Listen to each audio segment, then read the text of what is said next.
right. Check. Testing. Testing.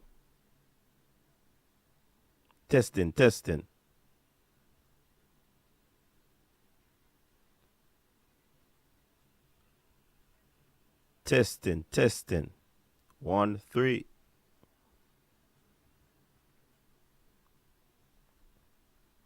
All right, people, first we must apologize for that. Welcome back to the show. We do apologize for that. Indeed, we apologize. 150% we apologize. Don't know what's happening with the audio system. Don't know what's happening with the audio system of people, but we're going to be rectifying it. And we're still happy that you're here with us. Thanks very much again for tuning in. Welcome back. And it's like the audio can't be rectified in the middle of the show. It has to be cancelled and then returned. But I don't know. I'm gonna do some more research on it to see how best we can sort this out going forward. Cause it not look good. Production up in terms of the quality instrument that we have, but this constant locking off thing not gonna work. I'm wondering if I need to just record these things, drop it on the weekend triple treat as a premiere. You know what I mean? Because trust me, it make me not like it. I don't like it. And I know that you don't like it either. You understand? It's not a good look for the international show. You know what I mean? So we probably need to cut out the lives. I don't know. Drop your suggestions in the comment section, people. Tell me what to do. Or if anybody can help out with audio, just link with. You understand? The phone line always open, up and ready. You understand? Call in, people. If you're a sound engineer, just link us. So that, you know. But as I was saying, people, with the Doja and Whisper Richard situation, Kyle Butler is the man that has traveled with Whisper. I still believe that his dad probably knows the itinerary and he's traveling, but probably not traveling with him directly. You understand? Yeah, and the whole setup is not anymore in a J Saguna. That's the thing. The whole setup just vanish. Yeah. And I crave your support, people, in terms of patient. Be a little bit patient with us. A new thing. As I was saying last week as well, the laptop is giving some issues too. So I don't know. So the laptop does delete drivers when it feel like and all of these things. So I don't know. But I'm really happy for the feedback though. Really happy for the feedback. You know, to hear what's happening. But like I was saying, I do believe that Richie is traveling, but he's probably not traveling with them. I could be wrong, but all I know is that it is Kyle Butler that is traveling with Dujan Whisper Richards. You understand?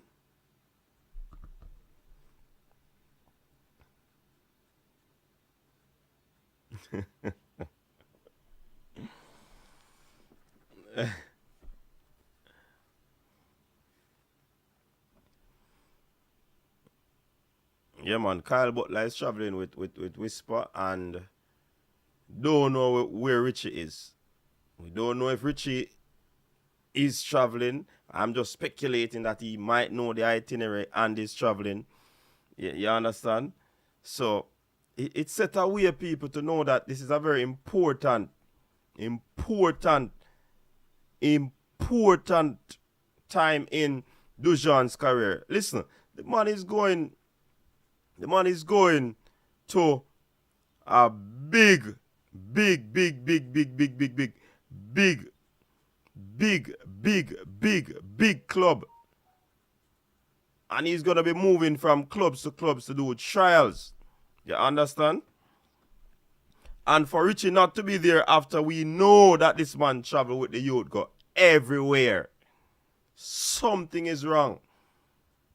Something is wrong.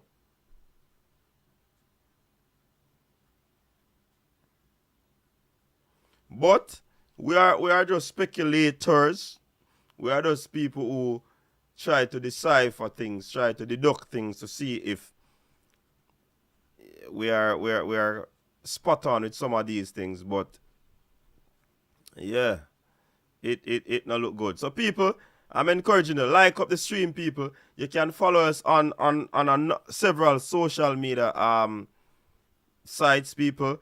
You can check us out on TikTok. We on that. We on Instagram. WhatsApp, the number there, 474-3538. Twitter, YouTube as well. We are here on YouTube. Facebook, go and support the Facebook. And also we are on Spotify, people. Yeah, man.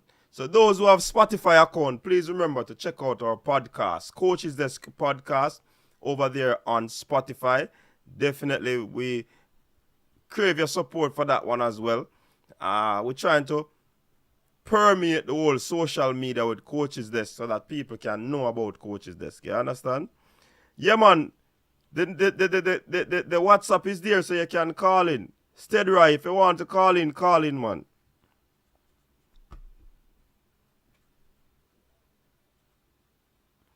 You know me, I try get him do Toki, and that's why I believe and Toki, that's the reason why deep down,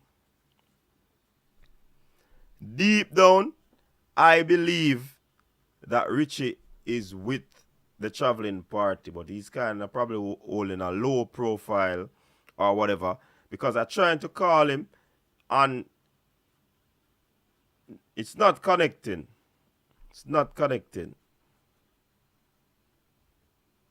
The number is, I'm going to write the number in the comment section.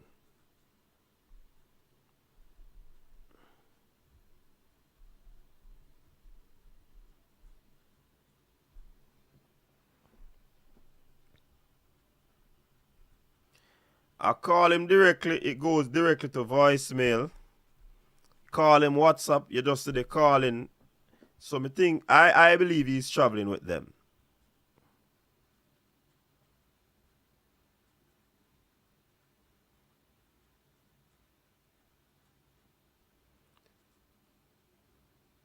My reports, in terms of what? Which one of the report, Jason Guna? Which one of the report? You have to be direct when you're talking, Jason. Because a whole lot of things I said a while ago. And I don't want anything to be misconstrued, you understand? So, exactly what you're referring to, Jason.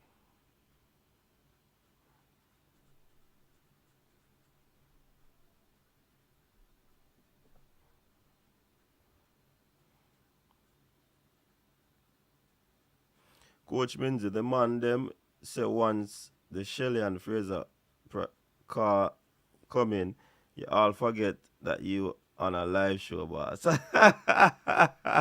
right, Eagle Republic. That's what's happening. Well,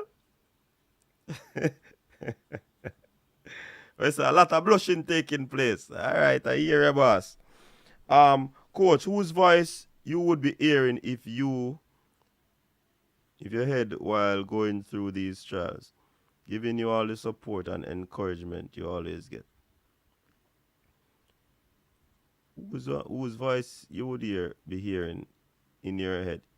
I don't know. Whose voice? I don't understand that, boss Thomas.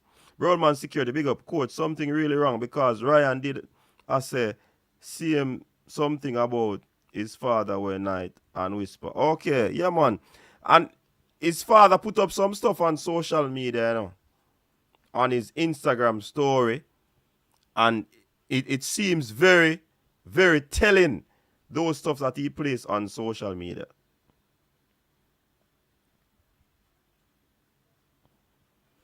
All right, here how I form my theory, Jason Gona.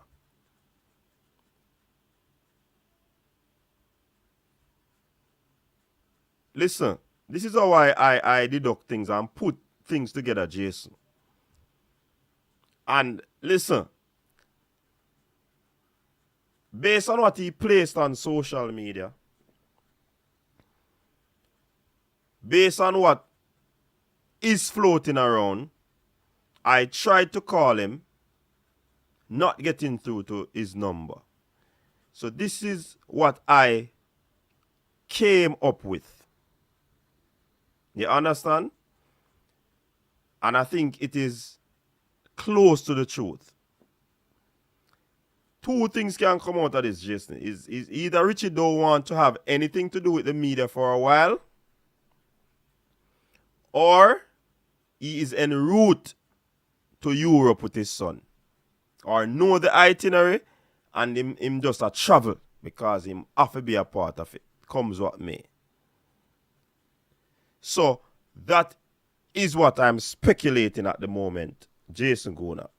What I know is that Kyle Butler is with Doja and Whisper Richards. Normally when Richie are traveling with him, you know, you see photos and these things, and you know that Richie is there. So I don't know if that is adding up, Jason Gona, but in my estimation, in my investigative mind, I think I am close, if not correct. Unless, remember, Sir Richie said last week when he was on the show that no publicity is bad publicity. So the man believes whatever going on the media help the youth, and what they can do out of whatever goes out in the media. So of course,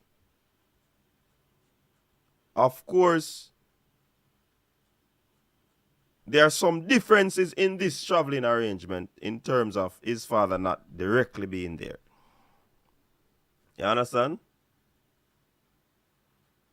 I saw it go, Jason. I saw me reason it out, man. I have speculative mind too, you know, and it comes around based on what is out there if you don't know the truth. But there's a thing that is called a puzzle, and you put the pieces of the puzzle together so that you can, as best as possible, come to some sort of conclusion in the whole matter. And this is what my investigative mind is telling me right now, Jason. That something is kind of spooky in this whole thing. Yeah? So I just saw me see it right now. But Kyle is traveling. Why? Is it that Craig cannot travel? Is it that Craig has other obligation why he's not traveling? So you see, this leave us, because this is a big thing for Dojan, you know. And why Craig would want to go. Why Richie out of the loop, so. I mean, Whisper is still with Phoenix because Kyle traveled with him. Plus, they were having this farewell hug on after training because they know that the boss are going to travel.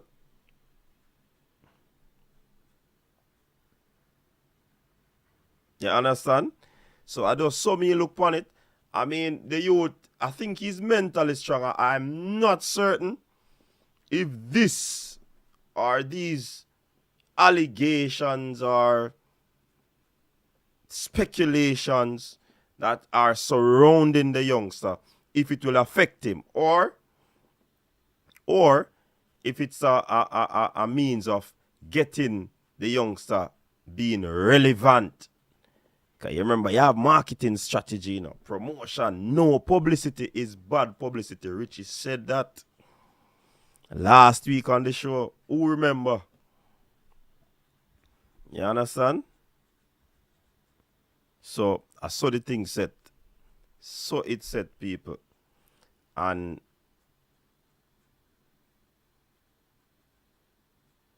there's nothing wrong with the audio. It was dead a while ago, you know, AKA. But we know that the youngster is talented. We know that he has a lot of ability. His range is wide, and we hope that he can maximize his potential. They can get a lot out of this youngster. And sometimes, you know, at the whole, let me tell you this. Let me tell you this, people. I've worked with star athletes. Seeing? And when I say star athletes, I'm referring to sports in general. I'm not pinpointing a sport. You see, what can sieve a relationship, and I'm not saying this to say that the relationship between Whisper, Dad, and Craig sieve. But based on how it looks, it can tell us something. I've worked with several student stars. And me can tell you this. You see the advent of the financial obligation and the financial conversations, it can cause relationship to break apart. I have seen it. And Jason Gona, that is my investigative experience mind that is coming to the fore right now. And I'm not saying that that is the situation with Craig, because I try to put pieces together. You understand? You see the pawn, you see the rook, you see the bishop, you see the queen. You understand? And you see the king. So you have to take it and move at a time when it comes on to this situation. So this youth has the propensity to soar above. And as a youngster from Jamaica, the limit is the sky. The limit is high. Even though Whisper is shy. What? Throwing out some bars there, people. Think a joke? So, we hope that this situation will solve if there's a situation and it is not a publicity stunt. You understand? I have to add that part to it, because when it comes on to promoting people, things like these happen. Alright, see, we're getting a call right now. Let us see who is this. Caller, welcome to the show. You are live. What say you? Good night. Good night. Good night. Good night. Sir. Remind us of your Very name. interesting statement. Good night. Yeah, man. Remind us of your name, no? No, I wish not to say it, because my point I want to make is that you just stated some hard facts there about how teams or athletes would separate from a particular person when it boils down to finance. Mm-hmm. I've been watching a lot of the Jamaicans bloggers on YouTube and calling them from time to time. Mm-hmm. And recently, I called in on a particular show, and especially said Butler and Speed have the same mentality. It's all about money, and I was chastised. And it's kind of strange to see how a few weeks afterwards, um, some similar ideas in popping up, you know. Mm-hmm. And I did watch Butler on Man and Man's show one time, and he basically said these players mean chiching, chiching, chiching millions to him. So Mm-hmm. I know the bottom line is finance because no matter if you run a charity program, finance is very Of important to course. sustain that program. You know, understand? So I watch Butler. So I study Butler for about 6 months. Watch all his videos on YouTube, listen to his live programs, and I realized there's a certain trend with him, Mm-hmm. and I that he's a hot-headed person. You understand? But I hope that for the betterment of the player, Whisper, that everybody come together, and hopefully he can succeed. Put Jamaica on the map like Leon Bailey, Mm-hmm. and hopefully other players within Jamaica will follow in his footsteps. Because the region needs to shine to have players in the top leagues around the world, and it's very important that happens. And it's nice to know that the two federations today come together to create nice tournaments for us in this region going forward. Mm-hmm. You know, and I also wish Whisper all the best. I hope that he do well, he shines, and something positive comes out of his trial in England. Yeah, You man, know, definitely. We definitely want that for that's him. my yes, yes, that's my contribution, and I hope that your show is a very good show. I find that you're one of the bloggers in Jamaica who's very articulate, very educational, speaks well, and always have a good conversation, and I like that. You're not the most popular, but I think your conversation is very educational. All right, respect. Okay, respect. All right, cool. All right, there you go. There you go. Our first call to the show. Man, I share him views. So, definitely, people, it always have issues when it comes on to, as the caller said, chiching. That's a nice way to put it, chiching. Yeah. So, people, there's a number. The number is pinned at the top of the comment section. It is running across at the base of the screen, so you can always call in and let your voice be heard, share your voice. Later on, we'll be going through the interview with Coach Merron Gordon, coach of the under 17 national team. He's also the one of the assistants to the senior team, and we had a conversation with him. We had an interview with him, and he wants the fans to know some stuff. You understand? And I'll be telling you about those stuff as it comes later on. But I mean, like I said, Whisper is not traveling alone. He's traveling with, well, him, I don't know. He's traveling with Kyle Butler. Kyle Butler is the adult who is at the forefront of this trip. You understand? Kyle Butler is at the forefront of this trip, and it's a very, very interesting not seeing Richie at the forefront. You understand? Normally we see Richie, videos up, this up. But Richie, if you are listening, Richie, and you want to have a little sabbatical from the social media because of what transpired, just send us some message, Richie. Even if you don't want If you don't want the message go out in the public, you can also let us know that. So we need to understand what's happening. You understand? Give us a call if you're watching the show, and you can call. Give us a call, Richie.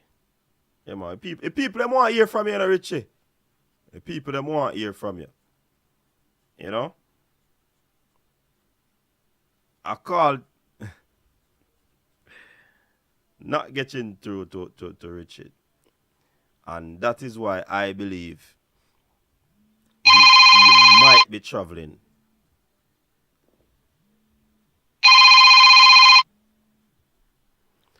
Welcome to the show.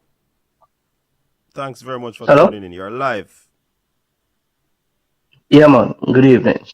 What I want to ask you, Coach, is do you know, because I don't know, so it's a legitimate question, what the contract or what does it entails in terms of Craig Butler? What is his responsibility or contract with Dujan, with Whisper? What does it entails? Well, what the father told us, is that the youngster wants to play professional football. And he approached Craig Butler and tell him that he believes that he's the man that can help his son become a professional footballer. In terms of if they had any paperwork agreement or it was a verbal agreement, to be honest, I cannot say. Those are intricacies that I am not aware of. And I'm being as blunt as that. Good. Well, you see, but before you continue, I would imagine though that Craig Butler might have put some things in place because he's a businessman and there might be some agreement. I don't know if it is. It can be said that it's, well, any little thing that you write or you say that forms an agreement can be classified as a contract. Yes. You understand? So I don't know. But Right. Go ahead. And you're right. And when you look around, as he himself said, it's not just him. It's Phoenix Academy, and that consists of different people that have different roles. I think his wife, and his daughter, and Kyle, they are all a part of the Phoenix Academy, and they play their individual role. Now, as you say, you and I, we don't know the contract or what his responsibility entails. No, because we don't know that. We again don't know if it entails his responsibility to have somebody travel with Dujan. We don't know if that fall under his portfolio. And as I would imagine, Kyle would have tried some of those parts before. So he will be more equipped and more experienced in terms of going with the player and assist the player in certain things. Richie, I don't know nothing about that, I would imagine. Or even if you know a little, I think Kyle would be being there with the job. No, but I disagree with you on that point though, because Richie would have traveled with him before. Here's what. Richie would have traveled with him before to Europe, So this is not the first time he's going to Europe and they just suddenly call on Kyle. That is telling me something. Yeah, but travel to Europe in what capacity? In what capacity? I would believe as a father. Playing what role? No, he's going on in Europe now, or he is in Europe now to be a 2-week trial, or to do trial with other teams. So it is different from previous engagement. So this is a different engagement, and I think somebody would have tried that one. It's not a different engagement, caller. Why it's not a different engagement? Because all of this is going on trial. The magnitude of the trial might be different because of the certain clubs that he's going to. Well, I So have it only is heard of different. one, Newcastle United. Yes. You understand? But So it is indeed different. he's not gonna go to Newcastle alone. He got a Schengen visa because he Mm-hmm. needs to travel other parts of Europe. Mm-hmm. So he's not only going to Newcastle, he's going other places. And I can remember when he went to Real Yeah. Sociedad, he went to Aston Villa. His dad was there. And those were games that he went to But play. and so a representative from Phoenix as well. Say that again? And so were representative Phoenix as well. They were all there as well. Right, and I agree with you. But what I'm saying now, caller, Right. why am I a little bit suspicious of something, and I could be wrong, because again, it could be Mm-hmm. a publicity strategy, is that Richie Royal just gone in a obscurity just so. Craig Butler gone in a obscurity just so. Craig Butler now talk to no vlogger again. You understand? Craig Well, Butler used to be on this show. He's not again. Richie Royal just gone in obscurity. So as what I'm you saying would is that imagine, normally when coach. him a travel It, with Whisper, people know him up yeah. front tonight. A Kyle we see now up front. Yeah, but I mean, Kyle is a part of the team. But What if Craig have different engagement that he have to be do on the ground? We don't know if he will be there eventually. But Kyle is also a part of the team. I just don't, in my opinion, I don't think but we should why read wasn't too why much into it. and I get your And point. and I I get your mean, point, caller. I get your point. But why it, wasn't the career hold on is the caller? at a part where it is getting to that period. So again, I am saying even if they're a little bit hush hush, I mean you know how the thing go. Sometimes you don't want to say things before the egg. I feel as if at this point it's just to keep quiet until so. Alright, the caller just hung up. I didn't hang him up, people. The caller just cut off. You understand? But I get the point the caller is saying. But I mean, if he's saying that Phoenix representatives would have traveled with him before, why they weren't up front? Richie was the man. Remember, Mr. Richie come back, come tell you about the trip of Spain and how football is at Spain and them something there, Because the man travel with them. You understand? Yes, caller. Yeah, I don't know what happened just now. Yeah, I mean, I was saying in make sure closing tell the that people them stand on me hang you up, yeah, no, you didn't. No, you didn't cut the call. I don't know what happened. I'm saying I don't think we should read too much. I mean, we can, but I personally don't think it is anything where, it is going to cause any rift. But you also have to know that, too, coach, in everything, as a call and you also alluded to it um, earlier, when money involved and big money like that, I mean, people will have disagreement. This happen all over, and sometimes people will put the recipe together, but the same person who put the recipe together is not necessarily the person that will put it in the oven and get it baked. So these things will happen. So I know people probably going to put it down to Mr. Butler personality, as a lot of people always do. But we have to understand that when it comes to business, because it's a business, not everything will go smooth sailing. These things happen all the time. The person who started out is not always the person who finish it. And the last thing I want Richie Rawl to do, I mean, I don't want him to become a lover ball. So he himself also have to be selective with his interviews and words and what he let out there. Because, you know, and allow things to run accordingly and in a professional way.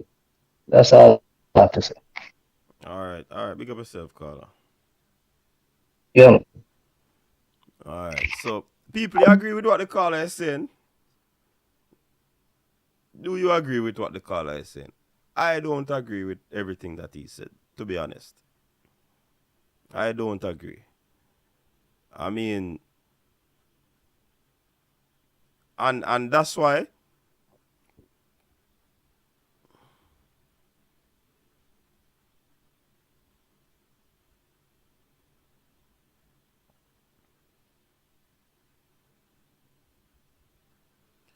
the thing is that,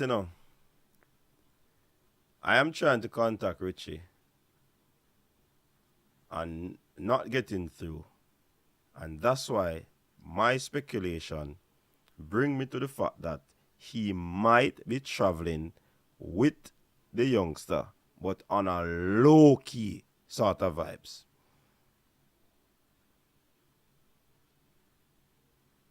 You understand? That's what me believe. And I could be wrong, but me think me have a mind that can, stretch and figure out things. And that me a figure out in this. Me no believe, say. I don't believe that Whisper is only traveling with Kyle Butler. Me no believe so. I don't believe that. You understand? Me no believe that. Chevron, I say, Richie, no there?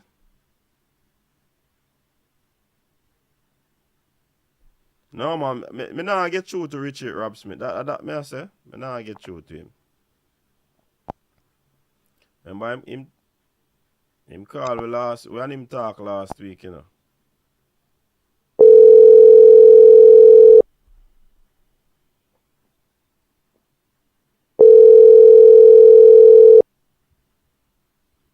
No answer, people.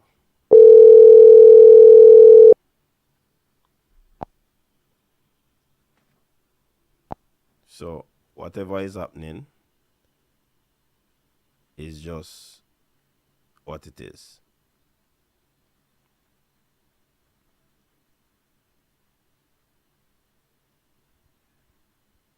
So now that me I say Boss Thomas, that me I say, That me I say, Boss Thomas. That's why me feel say Richie travel. I could be wrong. But that's why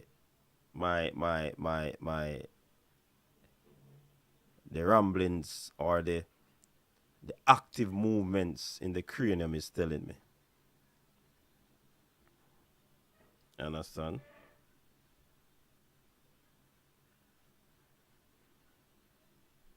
Alright, so we just like we were saying, we wish the youth all the best.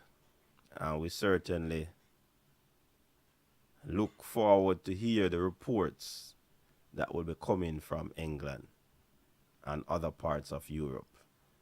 Because we all know that those all have the wicked left foot, people. And to be a man of his height, and he has so much power and speed, is what you call it is acceleration from 0 to 40 is very quick for a tall man. You understand? Robert, welcome to the show. Wagwan. Me there, Why me here? Me here you talk about whisper still, but I don't really get in a whisper thing. What else I go on in the world of football? What go on in Jamaica football? What new? Not no new. Me have an interview for talk to now about with the coach, the U17 coach. So that I latest me I got talk about. Oh, so you hear about the thing where signed between CONCACAF and the people in front of Brazil. You hear about the Jamaica. Of course. Then that the information is out already, man. I post it on my social media. Yeah, but me thinking that thinking I talk about it still, because I know something where we don't want to hear about the details of it, because I don't really catch the details of it still, so me that like to know, because me here say it, me here say all, the top Jamaican team, them like, the Premier League, are going to play against CONCACAF, play against, for them club team too. Yeah, man, them something. So you know, hear what go on, man. You go like, what you mean? I hear a little. No, me catch a little when I come from work, but a Friday no coach. When I come from work, me catch a little pan man in bang. Me couldn't listen to whole like because the pile road I don't know American highway then stay already and thing, and me have to go get my wife and then go get my daughter and all kind of sitting. So me didn't get the full details still. I'm just there here a little thing. It's a very long document, and I have not perused it in detail yet. That's why I'm not doing a show up on it. May have the document. I think it's straightforward though. Some collaboration, CONMEBOL and CONCACAF to try to get football to a next level, basically. So they want to try have some invited teams to play leagues here and there. CONMEBOL competition are going to play in the US. Just them little things there. But that sound like a big thing, coach. That sound like a little thing. Well, I them big thing there. Yeah, because that sound like it's a good move. It's a good move. That shows me collaboration works. So you have to do collab, and they're trying to enhance the region's football. So they might get more quality teams coming to play in the region, whether it is at the club level or the international level. So it's a good look. Me like the idea. When we see the idea, me like it. And as far as I'm here, you just say a while ago, I say that would have even better for Jamaica football too. Yeah. With the youth, we are playing at the JPL because then we get more international exposure than the kind of way there. Mm-hmm. And then nobody have to use the national team again for expose them again. Richard, Robert, them days are gone, You don't know why you talk about them days. Them days are gone, man. With what? Which days? Where you use national team for make. Them days are gone, man. And so there are no days that have gone through that speed. That may I tell you. It's going to. Hey. There are days that have gone. Hey, somebody show me the New Jersey. Hold on, there's a talk about that. Something new in football. Somebody show the New Jersey people. I'm see it. It not look bad. It not look bad. You see that already? Yeah, man. Somebody show me New Jersey. That's why I come out in my Adidas jersey, man. See it there? I come out in my yellow. What do you coach? Hey, listen to me, people. When me I got match again, no bro. Straight Adi. Yo. Show my friend. For that be daddy that's long before. Then that me I talk about, man. Then that me I talk about, man. It got so well. Yeah, man, we see the jersey, it no look bad at all. Well, the one where me see no look bad. Why? I'm glad to hear that still, coach. You bet me. I feel good still, But you know what happened to a coach?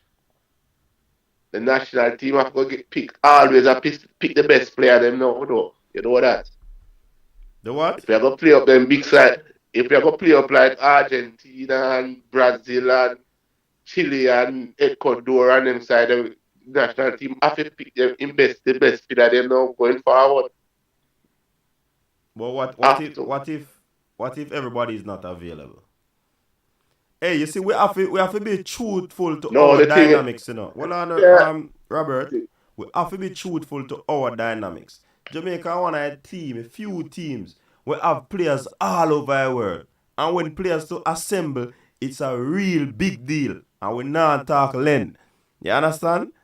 So, we have to look on that dynamics. No, but you hear what I said, coach? The best players going forward.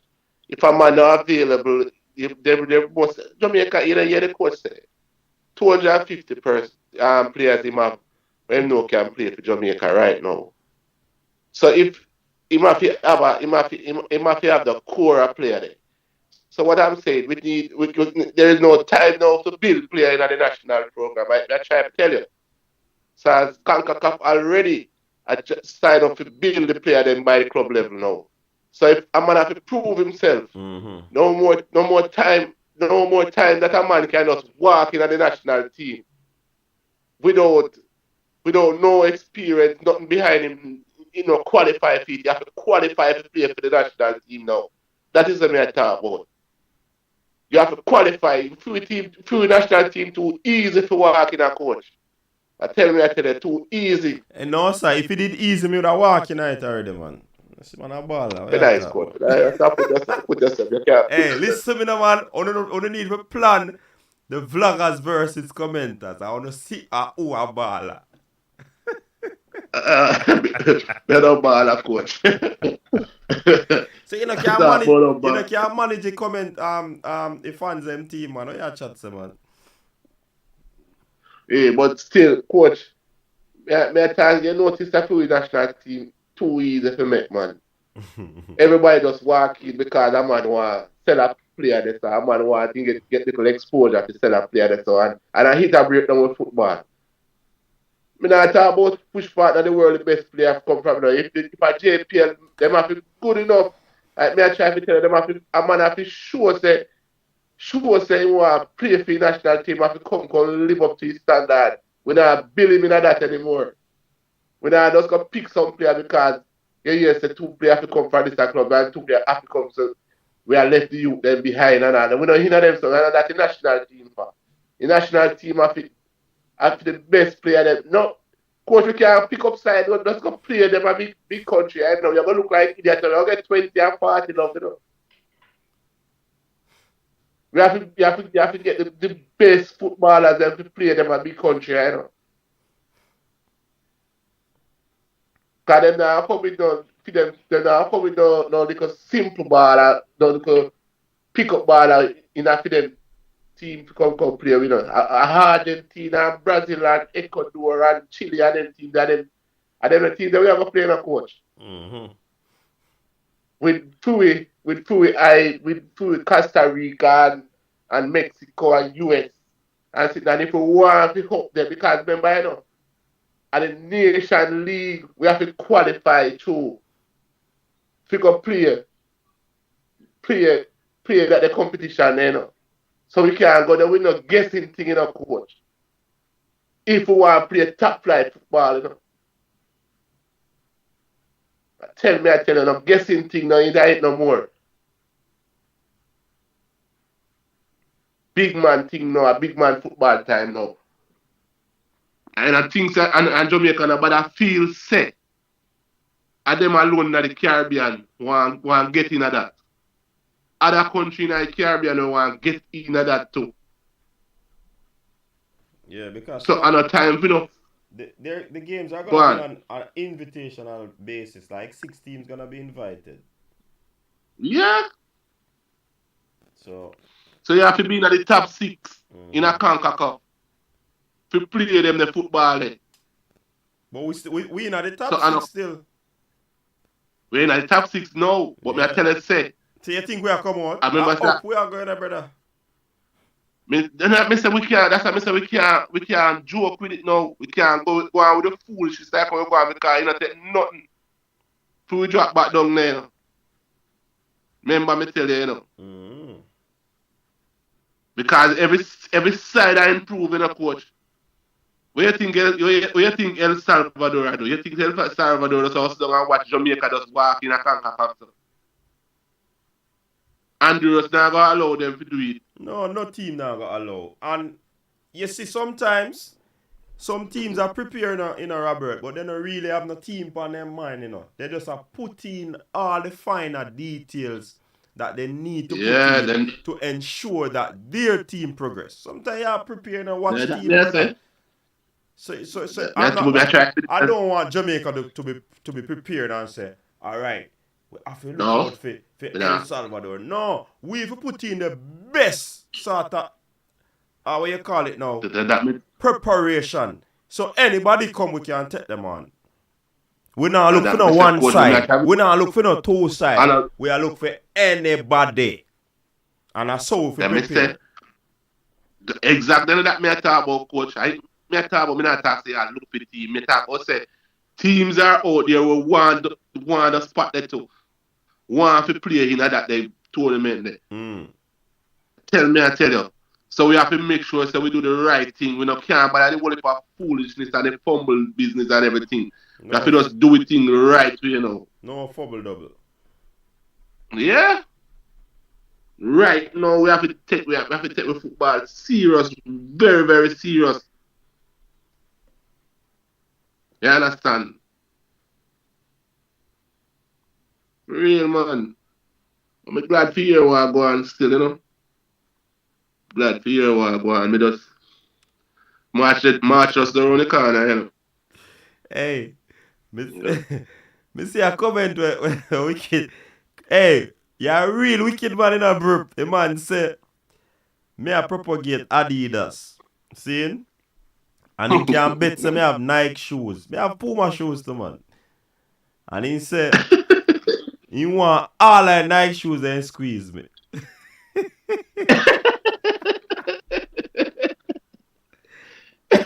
Hey, wicked man, Chris. It ain't easy, you know. Good. Let me read the next comment. Coach, this is a big moment for them. We spoil a child. The parents must be included. Caller. So it was okay for the Butler to take. Oh, I don't know that one there. Copa America, Gold Cup, and Nations League should be preparation going forward to 2026 World Cup. We have to assemble the best players at all times. Only the top 6 teams from the 2023-24 Nations League. Yep. You hear that? Only the top. Dr. Ira is saying that every country right now going for overseas players. Because a part of the interview that I had with Coach Gardner, you know, I did a little research and I found out some information that quite a number of teams are even going for overseas players from the U17 age group. So everybody are trying, everybody are trying getting them foot in the ring so that they can, play better football, get it better. And a coach and a joke thing, you know. Everybody knows say it better you play and more money you make out of football, you know. It's not a joke thing anymore, coach. You know, see that, coach? I'm not trying to tell that I'm not a joke thing anymore, brother. So at time for all the Jamaican players, then start take the thing serious and stop going nightclub after game and all them way there. Stop drink up rum and boom and not get them sleep and stop bleach out themselves. And start no make nobody have to tell them to train, brother, and go to gym go lift weights and sitting. You see what I say? Start take the football serious because see what happens, coach. We are gonna play a top side in a club football. We are gonna play a big the camera them are gonna dip on them now. So they need to shake up themselves and start take the sport serious. Do like track and field. Or the track and field people want to make money out of them things and start take them things serious and put in a commitment and train hard and sit. I say football them have to go start do it. And they got the whole heap of nightlife and girls and have them one woman and sitting up and no whole heap of girl letter and mash up themselves.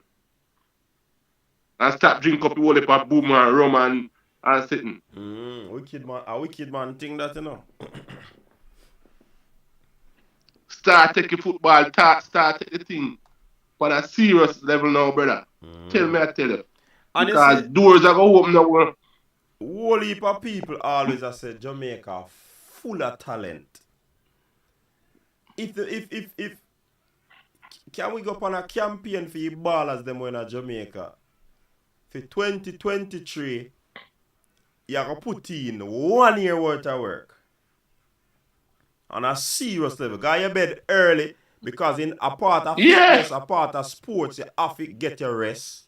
Go your bed early. eat on time, eat proper, no put certain toxic things in your body. You understand?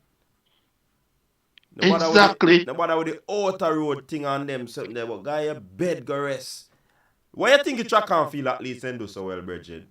You want them when they're high quality, you know. Them people that have them schedule, you know. Nobody thinks you can't get them to come out of it, you know. Unless you're a sponsor, you know. See, so when I talk about free football, them have to go dance and party, brother. Go show off so them a club baller, them a big baller. And then they reach nowhere yet. And drink up them only for Crown and Hennessy and rum and boom and smoke weed and all that something. And then tomorrow then come back tired and I forget most of them have game the next day and all that way. And then the level of football take it and then everybody acquire and say, boy, them my best footballer, them and this and them want to reach the national team. And I say go. You have to put in the work. You have to stop God your bed at night. Go get your night rest. Hit the gym, eat the right food. If you want success, brother, you have to put in the work. You have to put in the work at 12 hours more work a day. 12 hours, you know, coach from 6:30 till 6:30 in the evening, you know. 12 hours a day. I have to do it while I'm young until when I get old, I can't cock up my foot. You hear me tell you? So, a sportsman, a woman, know say, how long you stay in a certain sports for coach. Football, maybe 10 year or 15 year. If I so much. Maybe 10 to 12 years. Right. If you treat your body right. Look on my boy, the name there. Few defender you there. No man, Ronaldo them too. But me talk about just an example, few little defender you there from England. When name Mariappa. Remember say Mariappa there when all of them the other defender there and him still a playing a coach, him still a going on him about 35 now.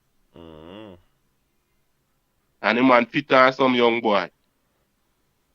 Yeah, me tell you. But you can't do that. You can't go in a sports and one body injury and you have to can't play the sports anymore.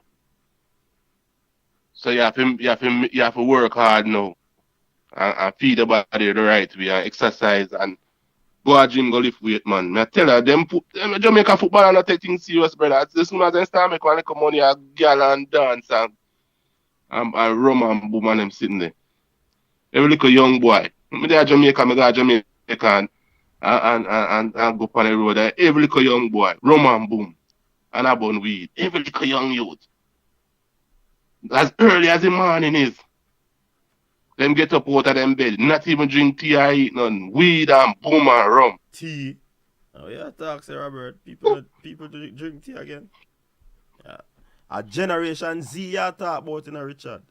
Yeah, but I tell you, coach, I tell you, say the young youth, them not even, but I say them not eat breakfast and morning and rum and boom. That's them breakfast, brother. Then tea and NSC and rum and boom. What you chat say? They tell me some coach, that can play football. That can play football at the ISM. I don't know if footballer them do that still. I mean, if you don't know if they do it. They do it too. I mean by them not it. Most of them do it too. I hear my boy they talk about it. Oh, Rudolph. Them name there, Rudolph. Ask him, hear him talk about it. He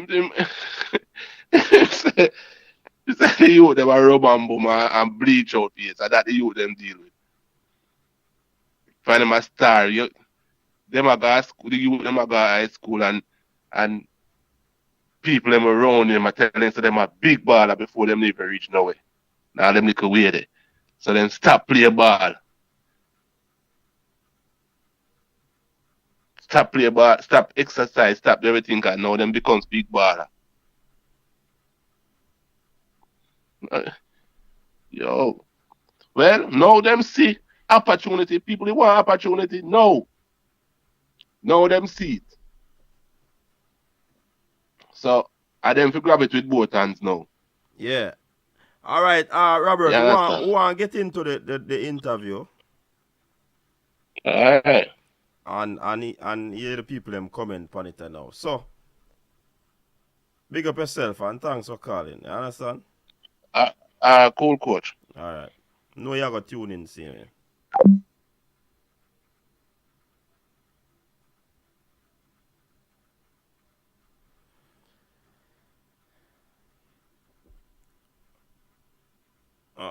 Dr. Ira, where you get that one there from? All right.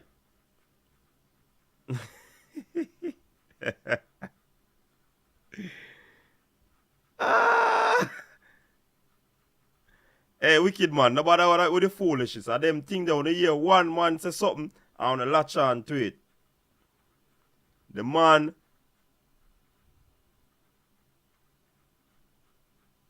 the man talk about man fit nothing wrong with all whole heap of girls you burn calorie and them something there. Dr. Ira, you ever play sports before? Competitively? Them thing with Jamaicans, brethren, you know, look on the thing professional. The man say one woman, the man never say 20. So you can't, and if you have season, like it is football time now, come on, man. After you do training probably twice per day, you have time to go to a party, man.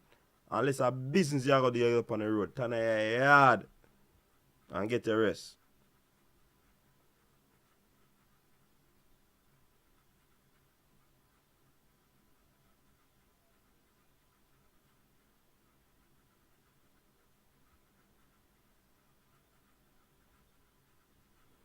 What is a scientific fact, Burp? Yo, bring a scientist I talk to, you know. So more you come tell it, more you bring scientific facts to me. Anyways, we're not gonna deliberate upon the argument that too long. We'll get into the interview.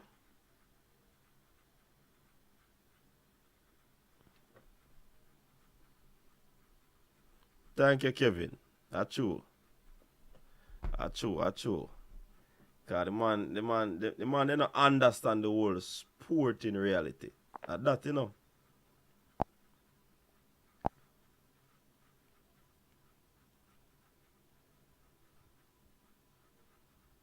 The man they don't understand the sport in reality. So then we say anything.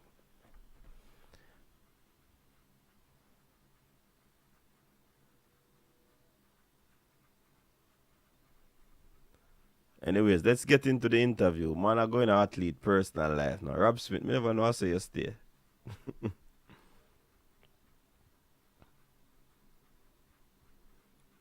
And Rob Smith, me know you follow him on that. Nobody talking about. I talk about in season, you know. Once you're in season, you can't, whatever you do outside of season, you know, your business, that, you know. That's all me I say.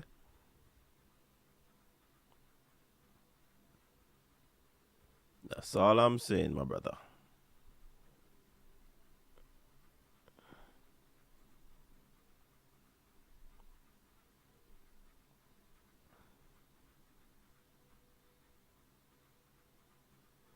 Yeah, man, Devil Dog, me get that, man.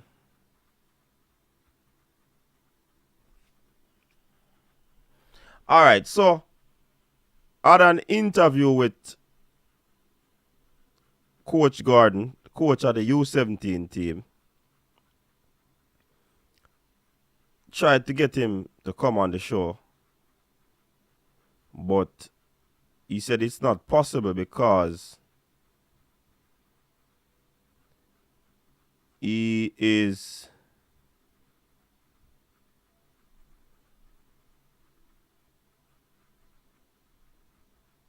going to have a press conference next week. You understand? And it wouldn't be good for him to come on when he has a press conference next week. So basically, him now go come on. But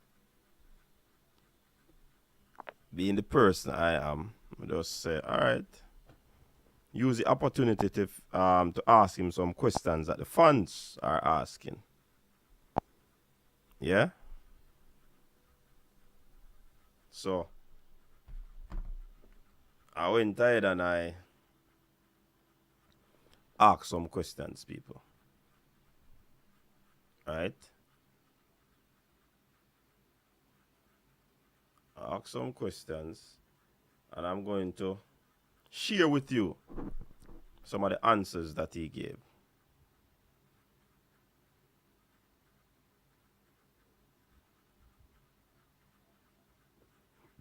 You understand? So it's not an audio interview, it's not an visual interview. It's just coach's desk asking the coach some question so that we could have a better understanding of what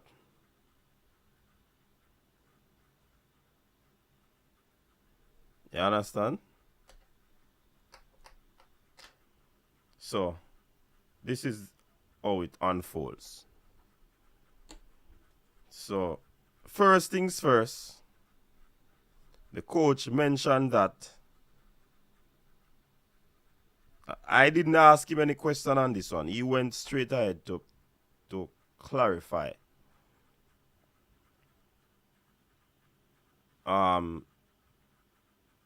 Persons wanting to know about players getting cut and all of this.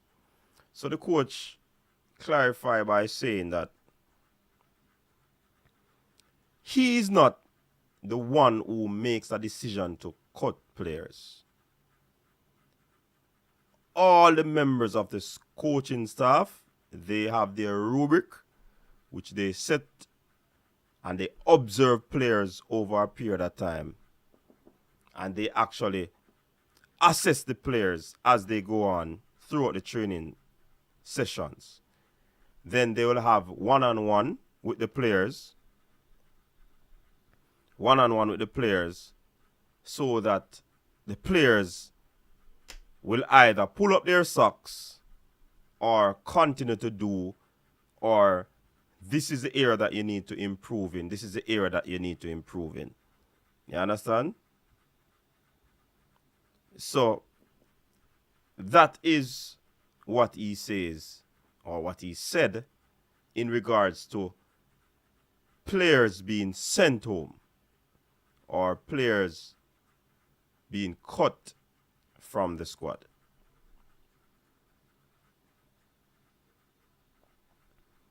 You understand?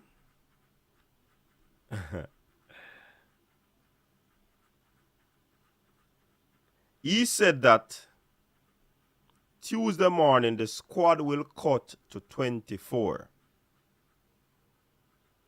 And you know the people wanted to know why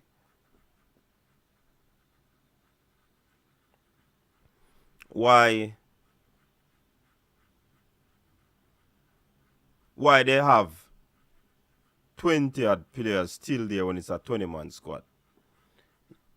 So now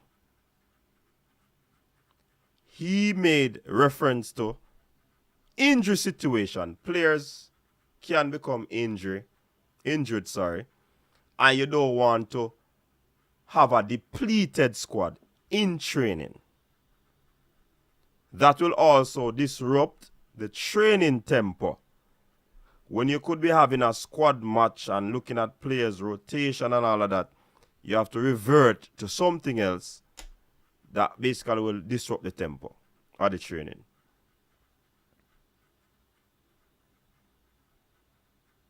So that is basically what he alluded to why they still have this amount of player around the team.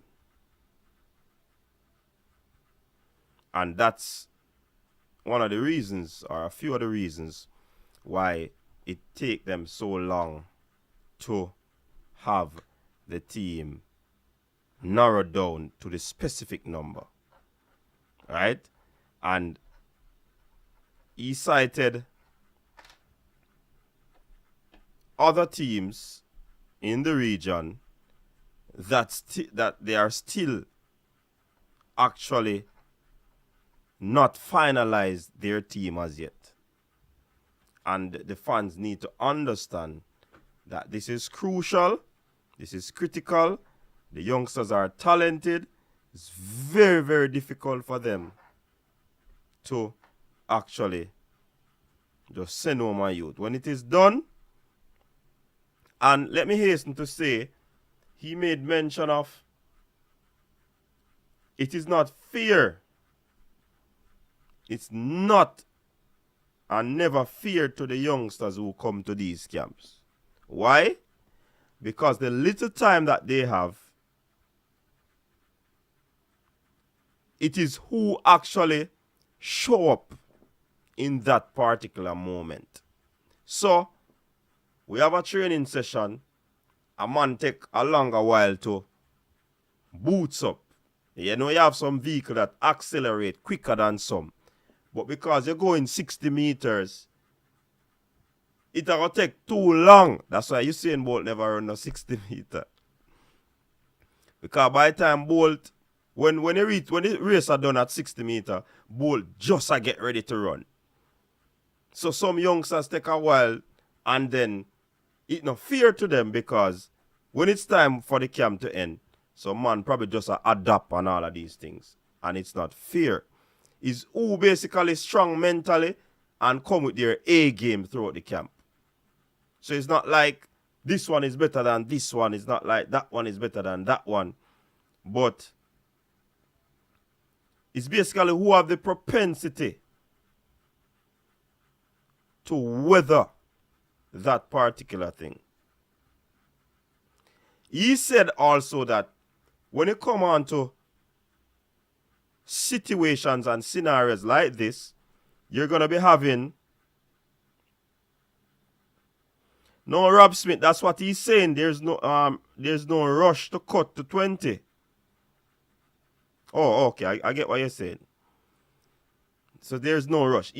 He's also saying that there are some youngsters at this age group that will fall through the cracks. Meaning, they might not make the national team, but years to come, if they continue on their path, development will take place, and some of them will get better than some. If we look into it, when we have our youth teams, many of them, teams that qualify for the World Cup under 17, where are those players now? Under 20, where are some of those players now? So him says some of these players will fall through the cracks. People improve. People fall off, possibly because of injuries and all other aspects, mental stuff that something might affect them on their journey and so forth, that they can't deal with at that level. So these are some of the things that he made mention of.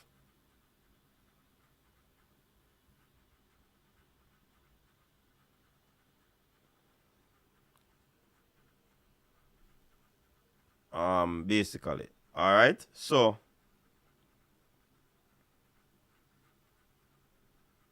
alright, he made mention of them playing some games against huge, big man team. 15 and 16-year-old, 16 and 17-year-olds playing against. You understand? Playing against. So they beat Huey 3-2, beat Michael 2-1, beat JDF 2-1. They draw with Harborview 0-0. They played Arnett Gardens 2 times in a day. 80 minutes each. They lost 3-0 And in the second stanza, it was a 1-1 game. And the last game that they played, Veer defeated them 2-0.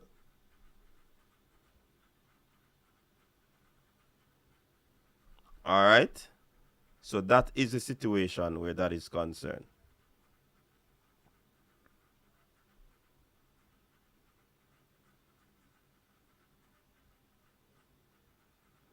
All right. He was also saying that there are some of the Jamaicans.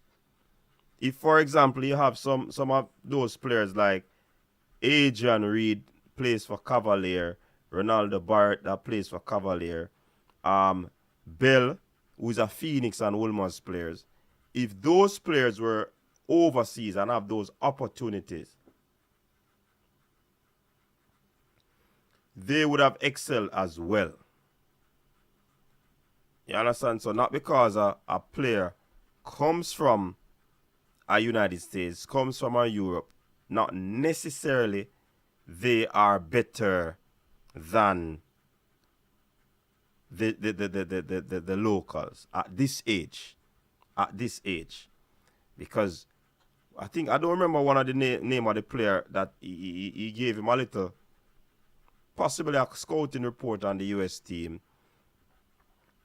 And from what the youngster saw, what Jamaica had, he was saying, no man, the team good because US team no have better players than us all round. You understand? So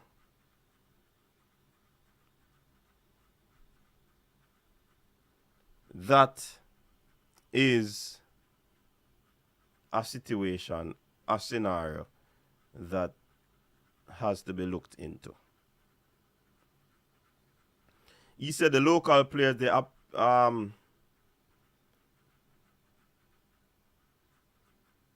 there are players in the positions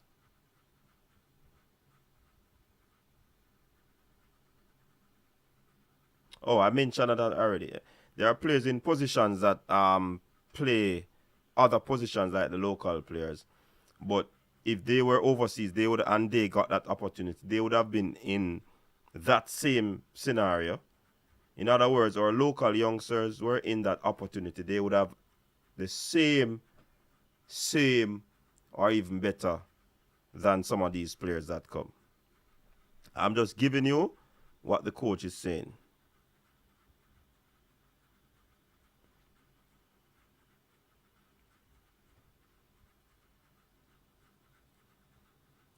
Yeah. All right. So you mentioned, as I said before, Adrian Reid, Ronaldo Barrett, Bell, they are very good players. Made mention of not fear to the boys, given the fact that the preparation period or the camp period is short. He said if they had the players for longer, possible persons would have improved. That's what he's saying.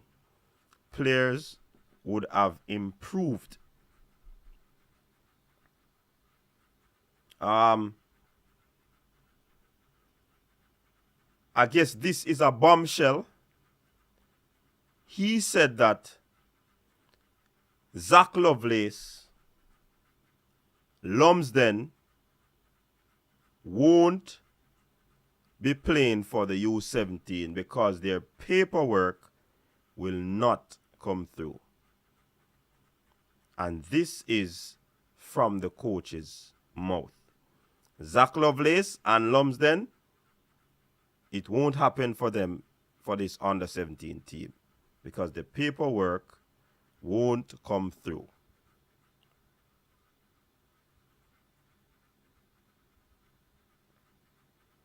You hear that, people? Tremendous talent, Lovelace and Lumsden. Nada. Kind of sad. He hastened to say that, to clarify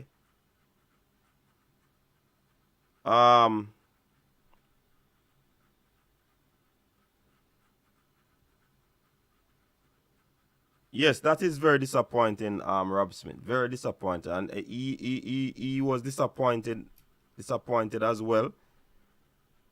Knowing of those players' ilk and that they won't be able to make it. And this is something that needs to be sorted out where there has to be an arm. Mr. President, Mr. Jensek, CEO of the Jamaica Football Federation, something has to be done where players' paperwork are concerned. Like how we get the sexual offense and the whistleblowing arm on the JFF, we need to get an arm that will sort out players' documentation.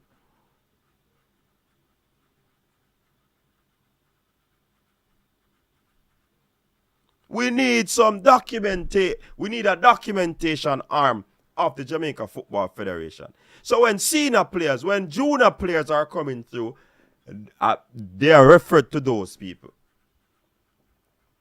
Why these players' documents now come through, I don't know.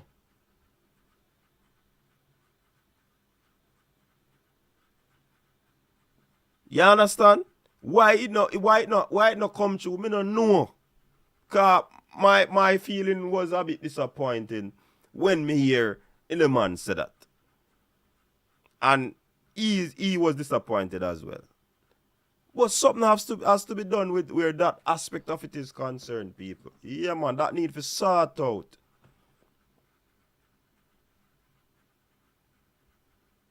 That needs to sort out. It can't sit in there, man. So like how them implement the whistleblowing and the sexual offense arm of the JFF, we need an arm, a strong arm that will assist players in the diaspora to get their documentation. We're tired of this. We're tired of this. Tired to know that we lose a lot of youngsters not being able to play tournaments because of lack of documentation. Tired of it.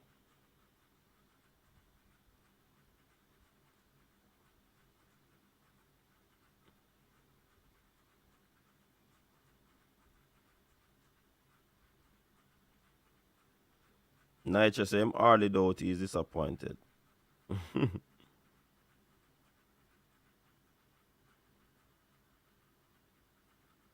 Yeah, man, a joke thing go on, man.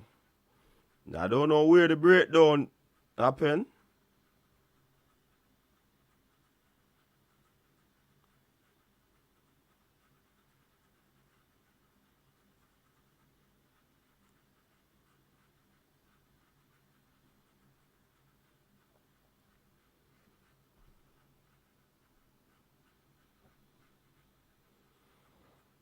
Whole heap of money there, man. Jesus, please. Robert. Me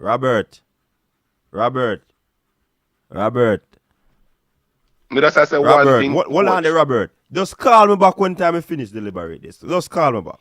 See? Me might forget. But me just say one thing. One little thing. Me not cut your thing, but one little thing.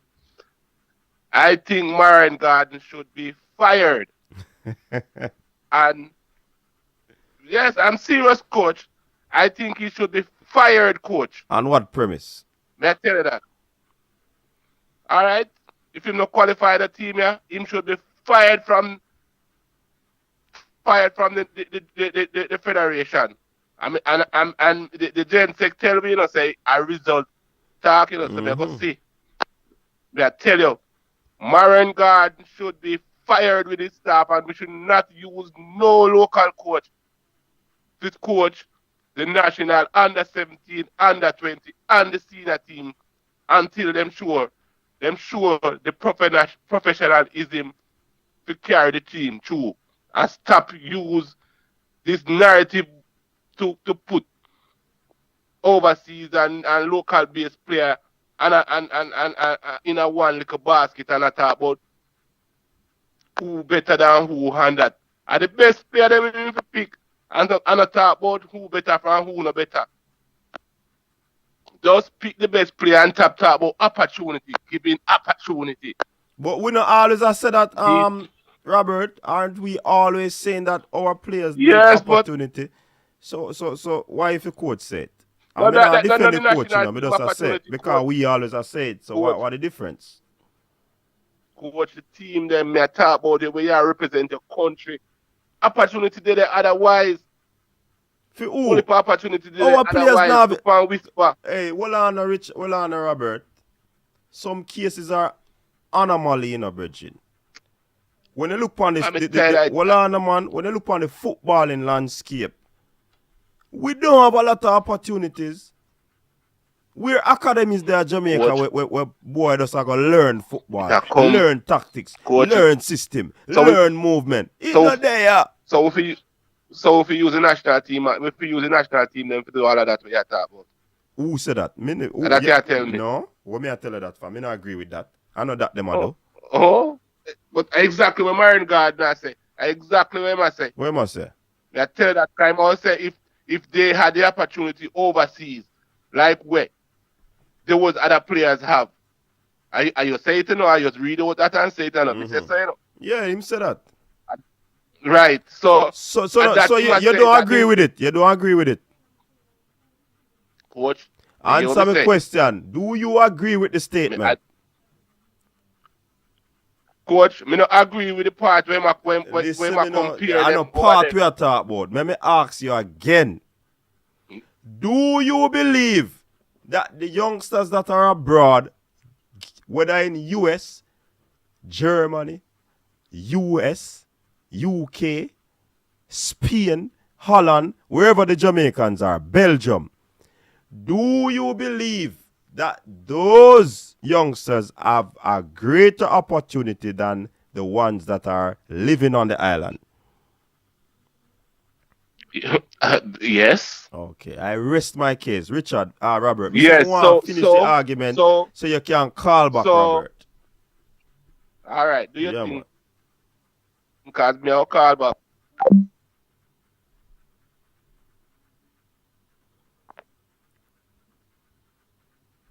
You know, sometimes we not fearing our reasoning, though, you know. Sometimes we not fearing our reason. We say this today and then we say that tomorrow. We're not consistent.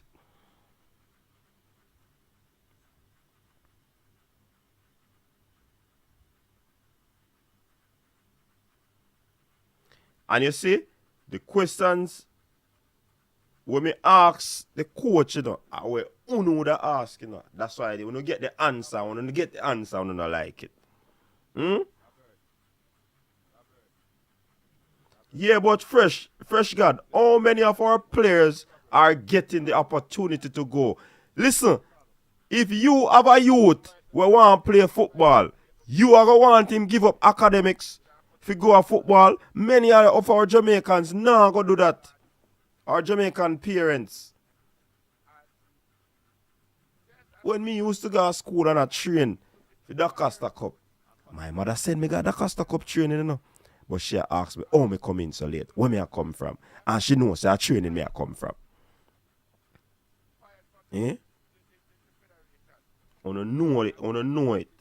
I don't know it, people.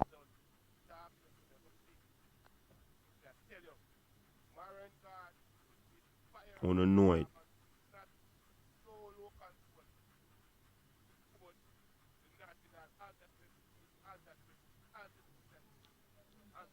Thank you, Brain Drain. Thank you. Let me move on. So he went further to clarify.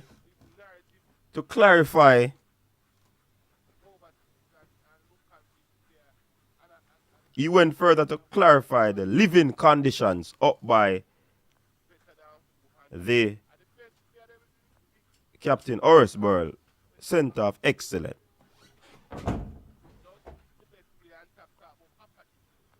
Now, he shared some of the amenities that are there.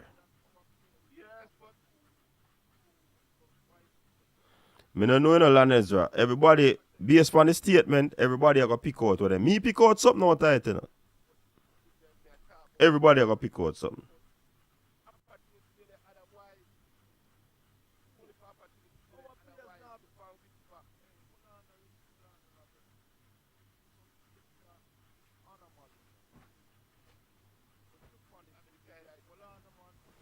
All right, hear what he's saying.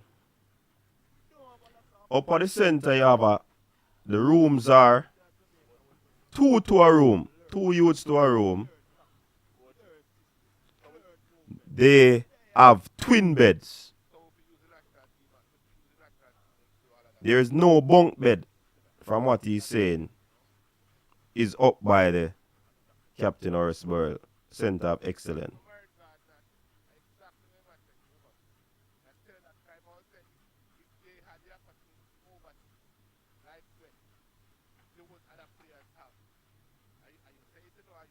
Seeing?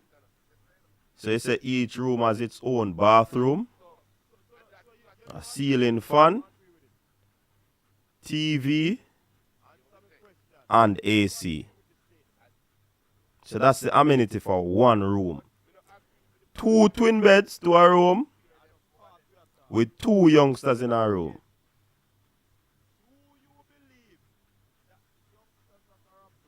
Right? Each room have its own bathroom, ceiling fan, alongside the AC, which is air conditioner.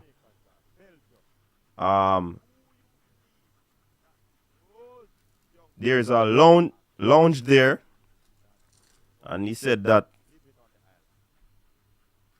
they have some 2 areas where they have about 4 couches. In Jamaica they call it settee. Right?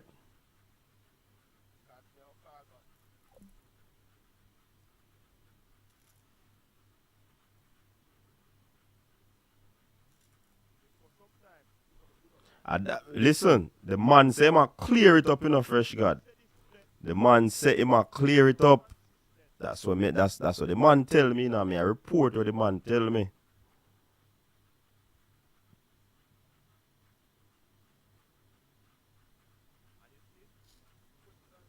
The size, I think the size of the twin beds though, you know, might be the same size.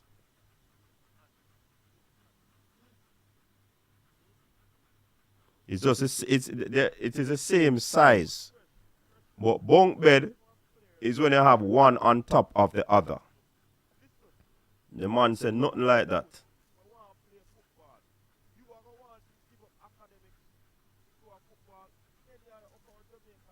All right. He said that no gym and no storeroom. He has an issue with that up by the center. Man say, you know, you're coming from your training, you're supposed to have gym at your football complex side, field side. Yeah? You're supposed to have gym. So him say him have a problem with that. That needs to be sorted out. He said that there are 3 house mothers there that takes care of the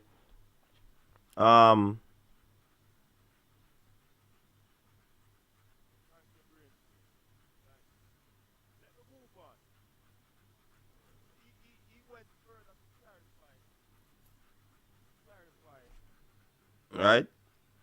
So he said that the gym is something important that they should possibly get. So if a man like Brain Drain want to donate a gym, it is critical.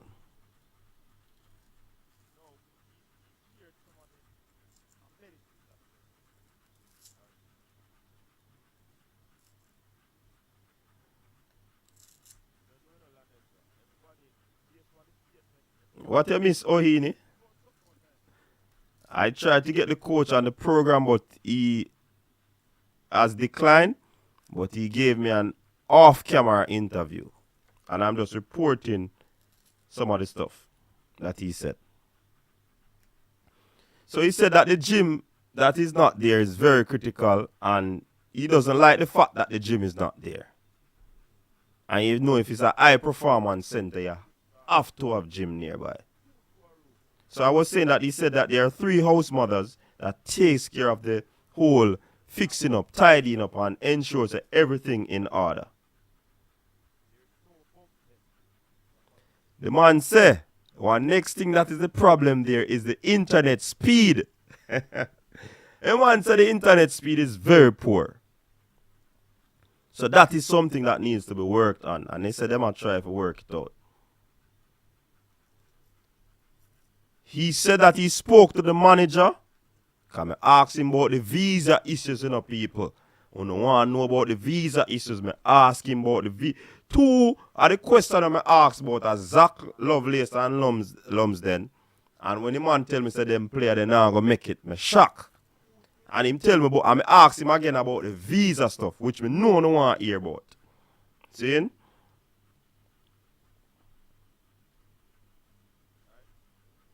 He said that he wants everybody to travel through Panama. Because he don't want the team split up. He want everybody to travel together. He said that all the players got their Guatemala visa and exemption. So they are good where that is concerned.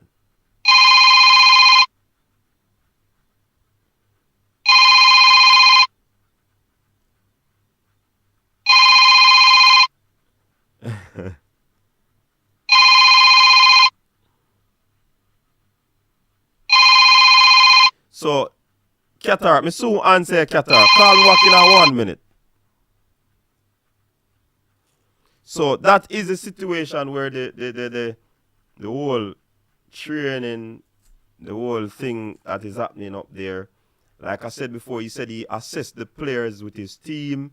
They sit down, they go through the whole work. They have team meetings regularly to assess players, to give players pointers and so forth. So he said that it's a very talented bunch of players.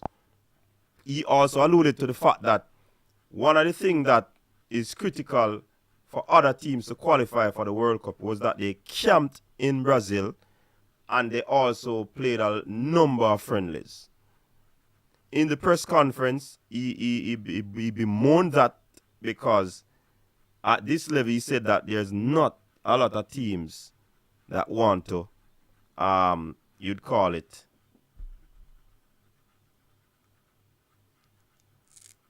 play friendlies at this age group.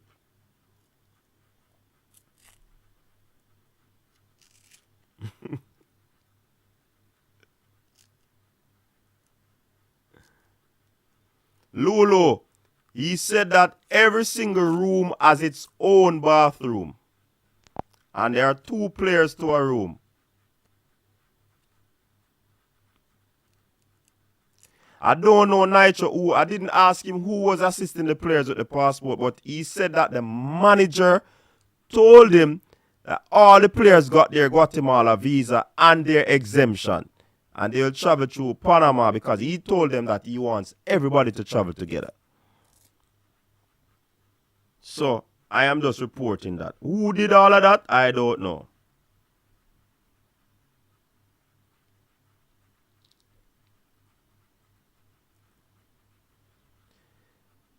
So the issue now is if for the twin beds, the problem is when the senior man them go up there, I don't think it should be a problem for these youths, even though you have some towering youths.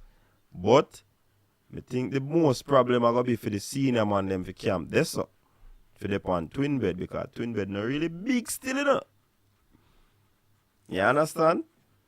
So, you have some 6-footer man when I hold upon a twin bed properly in terms of length. The width might be okay, but the length might not be okay. So that is an issue. Some queen size the beds them need to upgrade to still. You understand? Queen. Yeah, man, a man that go up there, so a queen bed for up there, don't. Yeah, man, so that is that. What say you now? You can call in now, you know. The line open back. Man say the man travel by a plane or a boat. So then I need visa for Brendan. Yes, fresh. I just made mention of that fresh. Stefan writes something where you respond to. And you say, okay, bro, enough respect. So them still need other beds for the senior boys to use up there as coach. Just say, okay. You just repeating what I said. Yeah, man, twin bed, small. Not, yeah. Now that me I say low. Some of the youths big, you know, but some of them can hold upon it. But I am more worried about the senior players coming to have a camp there and be sleeping on twin beds. That can't be comfortable for them.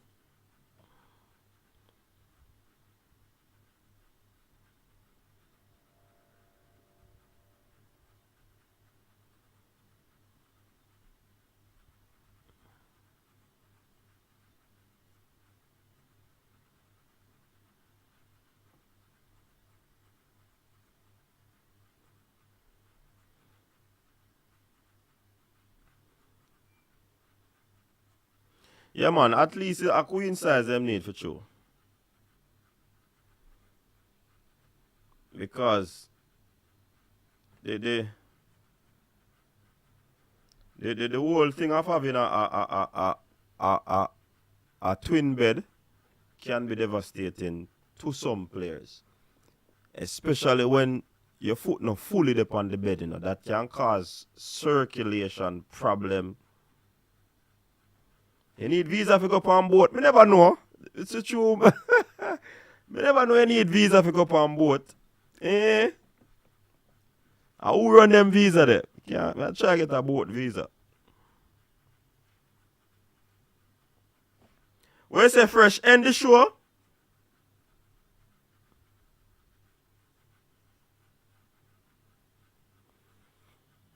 No, but I mean, boat I go through one country, yes, you need that. But when you say boat, it sound like some banana boat thing. That's why I make a joke of it, you know. When you say boat, it sound like banana boat or speed boat you talk about. You don't need to roll when you're upon them bed. Hey, but Virgin, remember saying, you know, still, you know, it's a camp, you know. And the house so the way I get the living amenities them up to par, you know. It's a camp. But what I can say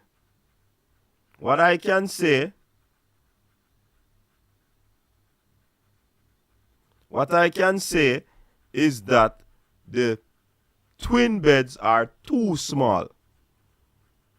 Especially for the senior persons.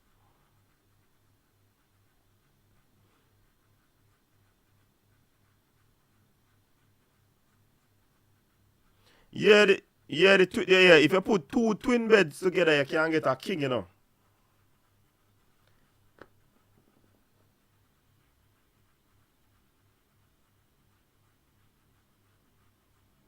Brain drain, me know, you know, as me say, me did make a joke of it because when you say boat, so as me say, I think about banana boat or not, I think a joke on I make.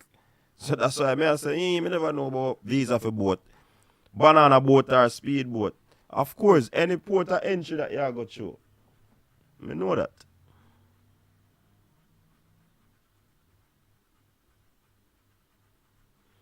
Hear Rob Smith now. You not listen to his stream, you know. You don't hear me answer.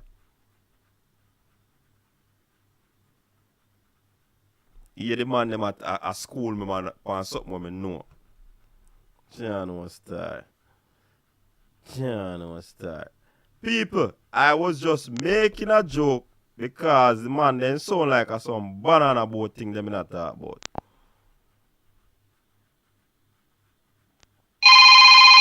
Alright, see caller come back in. Good night, sir. How are you doing? Welcome to the show. Good night, Coach's Desk. To yourself, the viewers. the whole fan base. Big up every ultra. Fire Bona Waganis. Alright. Matter that. Coach, I wanted to ask if two questions were asked because previously I had indicated to you when they did the press conference that there are two questions, that the way the questions are asked doesn't get the answer that we need. Did you ask him what is the result of his scouting of our group stage opponents? What are the strengths and who are the key players? Oh, that question was asked already in a cataract at the press conference. He indicated No. The question that was asked was whether he has scouted the opposition, and he said yes, of course. So the opposition in them group. Yes, no, I'm saying they asked if they scouted, but which man is going to say that they don't scout? I'm asking what is the result of the scouting? Who are the danger players? No, I didn't ask. Right. That. Okay. Because to ask a yes or no question, nobody's going to come and say I am not scouting anybody. Because if the teams are not playing friendly matches, there was a follow-up question to give. What I think I remember asking that question. He said, based on you having a scout out there, what are the results, and are you using information from the scouting to aid your preparation? I remember asking that. And he said yes. And he said yes. To explain. Okay, so maybe I want to ask, what are the strengths of the teams and who are the danger players that were identified when he answered your question? Players identified? No, yeah, when you scout, you identify the danger players for the opposition, for our opponents. What are their strengths and weaknesses?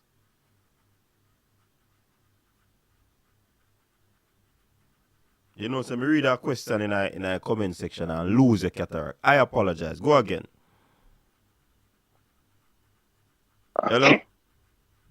The coach stated that he has a scout and he has been scouting the three teams that are in our group.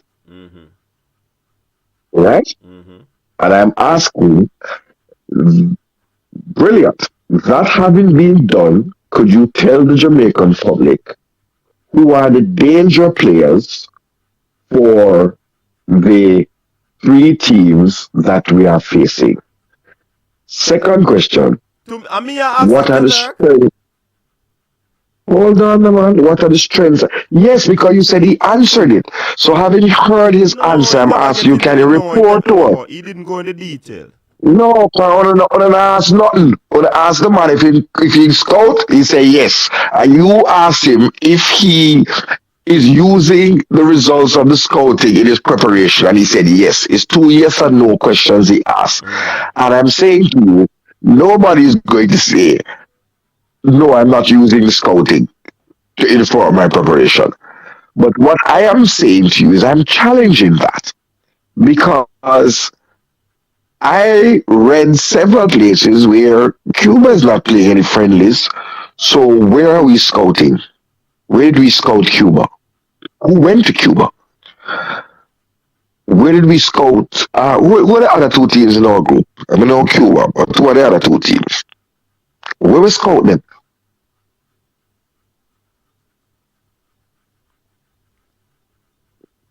May I hear crickets?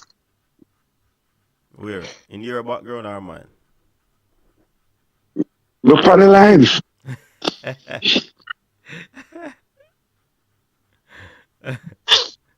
Well, Cataract, I cannot answer that question for you.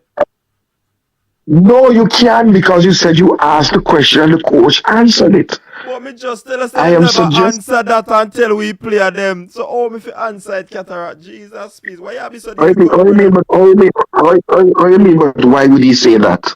Me? No. Comment section say why would you say that? If you're scouting and you're saying that we are playing Manchester City, you say, well, Holland is the danger man. and blah blah blah. It's not a state secret. But me know so nobody not scout nothing. Cause the team, first of all, Cuba has a So you say travel the coach, embargo, right? so the coach is a liar then. No, no, no, no, no, no, no, no, no, no, no, So no. you I can can't say so you that. can tell one liar and you're not liar. Is that what No, you're I saying? can't say that. I have never said that the coach is a liar. I No, am I am trying not to saying that you're saying. I'm asking understand. you if he is. No, I cannot say that the big man is a liar. Okay. I am saying that I would have loved the question to be asked, like you said, to understand how is the scouting? What is the result of the scouting? Who are our opponents? What are they? So you the scouting, I'm not asking to tell you him tactic. I'm not saying to ask him to say how we plan to deal with them, but okay. I might take note of all of these things, because at the end of the tournament, Mm-hmm. I remember when the reggae girls were going to play, and the former coach said he don't know nothing about the team. He never even seen, he never know that country exists. Almost, he know nothing about the team. Mm-hmm.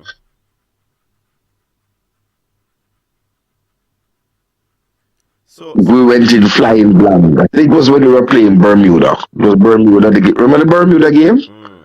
And the coach had given that interview, and people were up in arms and said that you have to do scouting and whatever. But I just would like to know, and not impugning anybody's integrity. I just want to know.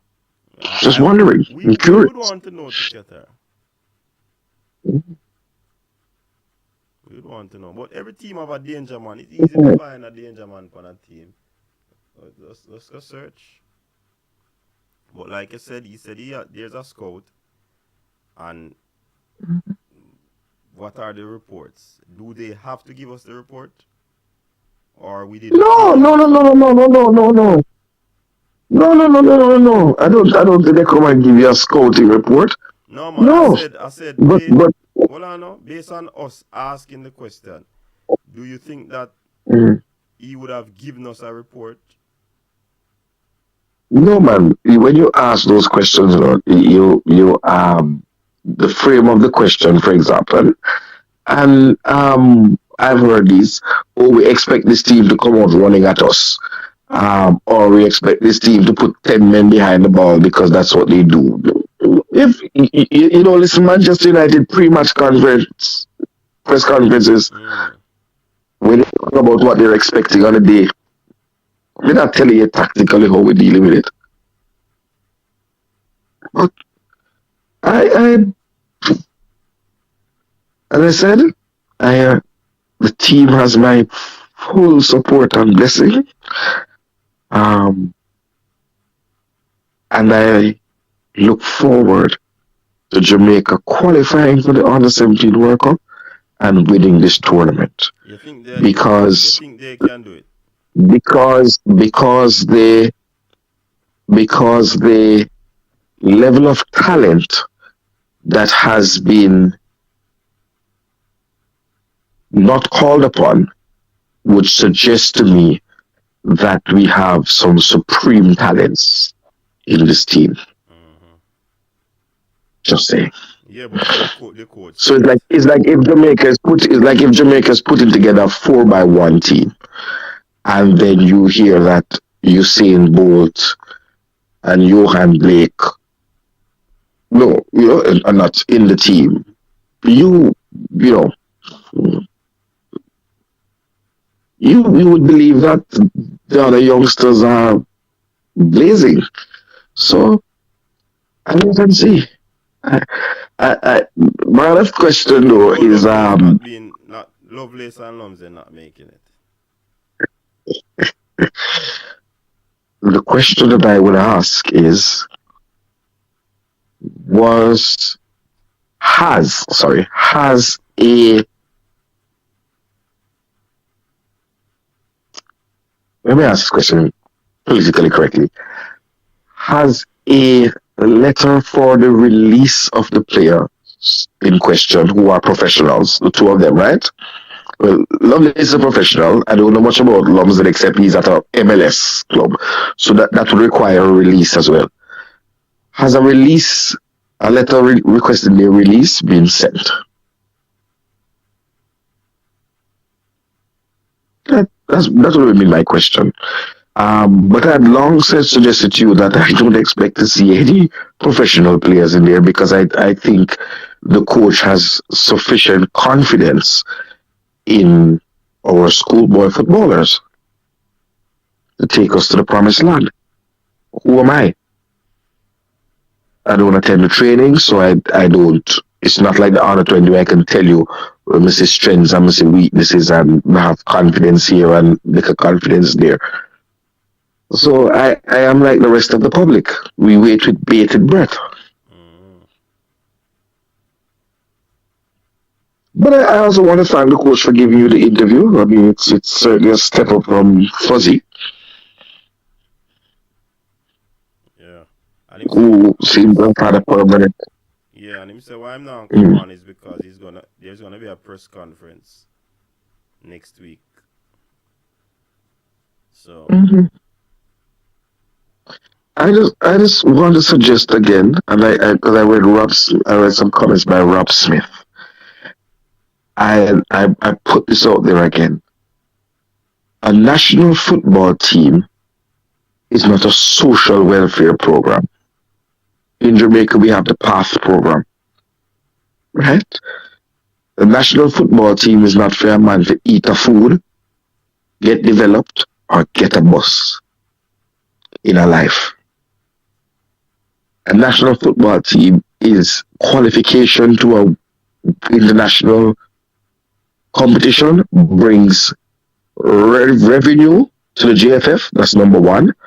It brings credibility to our program, and it increases our rankings and gives an opportunity for many players to apply their trade in the higher leagues in the world. That to me is it. So I think I said to you, it's the only sport in which I see we say we put together our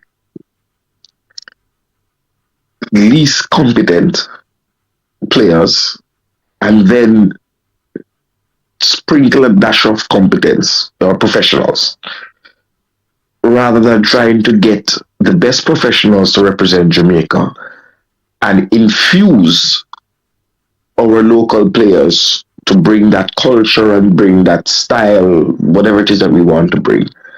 And it's not there. The question, I mean, I will ask the question at a different time, is why did the JFF, and what burns me is that Coach Merron Gordon flew to Cameroon, flew through London, and on the day of the connecting flight, Arsenal was playing Norwich, and Arsenal has 8 players eligible to represent Jamaica, born after 2006, yada yada yada, including 1 player born in Jamaica. Why? And this is a matter of cost now. Apart from the extra cost of an extra day or two to go and look at a match and eyeball some players. Why wasn't there an effort made to deal with recruitment, scouting, and monitoring of our professional players?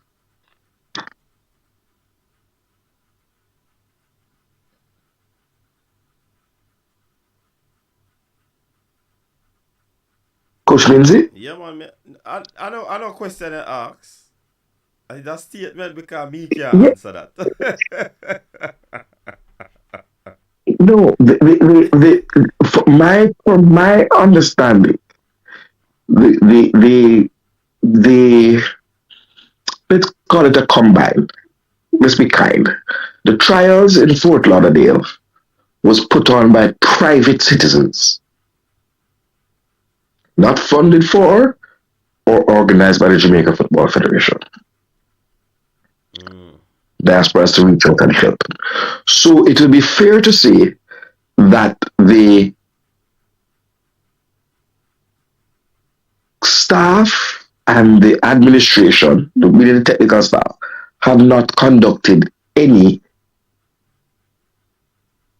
diaspora trials or scouting activity.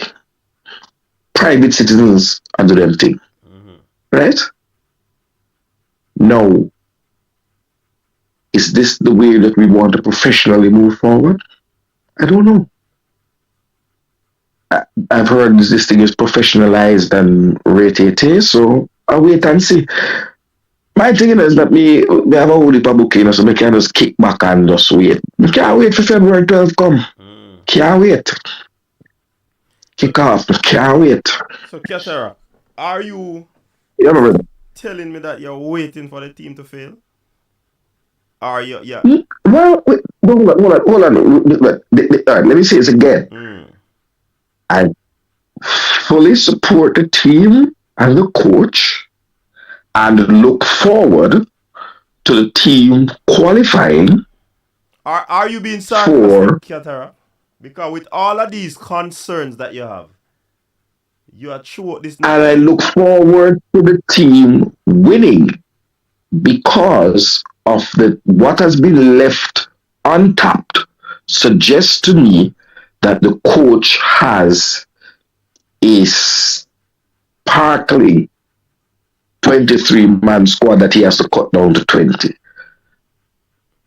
I say that. I'll leave it there.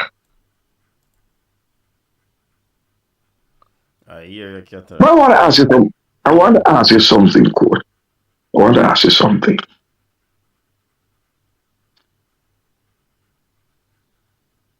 Go ahead. How many goals has the under 17 team scored in these various top level friendlies that they've been playing? All right, let me give you the results. Okay.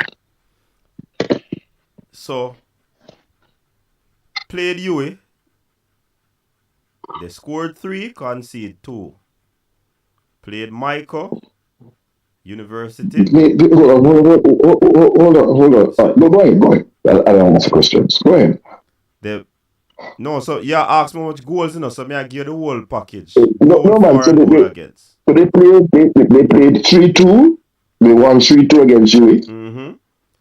Michael won U17 2. What was the score? What was Michael won U17 2? They won 2-1. Yes. They defeated JDF 2-1. Defeated JDF 2-1. 0-0 with Arborview. Okay. Lost to Arnett Gardens 3-0. And they drew 1-1 with the same Arnett Garden. These two games were played the same day. Probably minutes apart. And these were the 30-minute game? No, 80 minutes. 80 minutes each. And they lost 2-0 to Veer in the last one. Okay. So, you see the goals for and the goals against. Thank you.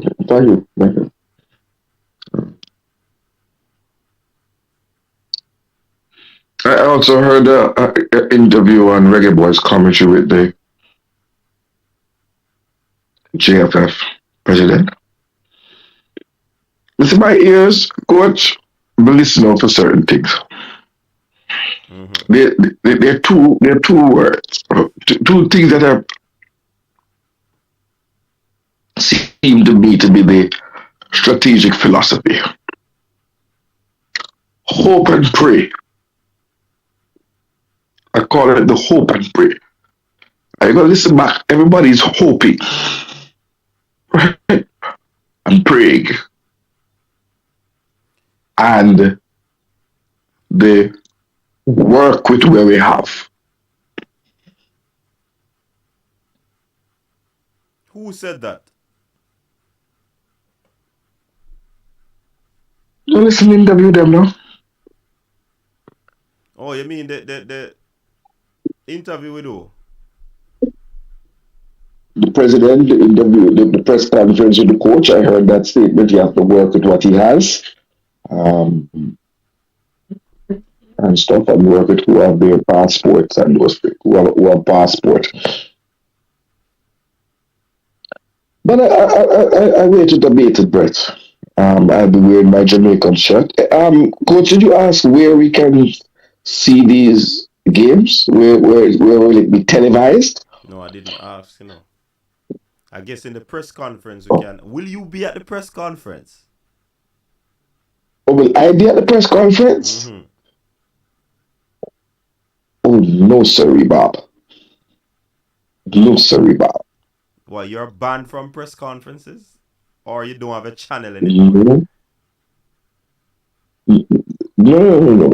I do not want it to be said that in the unlikely event that the team doesn't qualify to the under 17, it was because Cataract came to a press conference.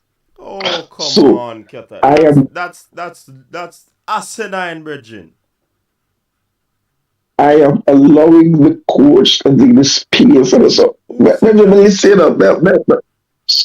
Cataract, you know, say if you say you make up story, I saw when you play, you're full of lyrics. You come like your artist, them, you know, or WhatsApp, you know, you're full of chat, you know.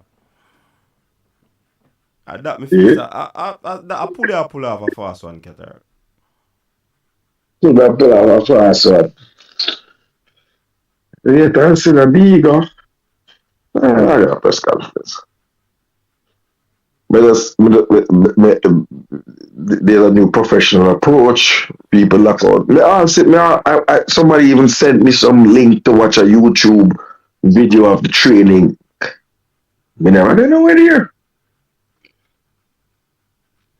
Cataract. So I don't want to have it interfering with this.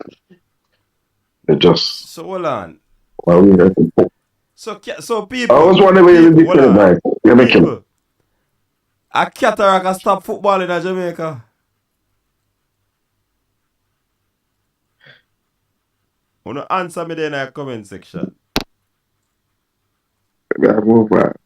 Cause Cataract son, you know, is like anytime him come about a problem, you know, and disturbance, you know, and the people them don't want that no more. So he's pulling back because when he goes forward, the team not qualify. So he might pull back if he make the team qualify.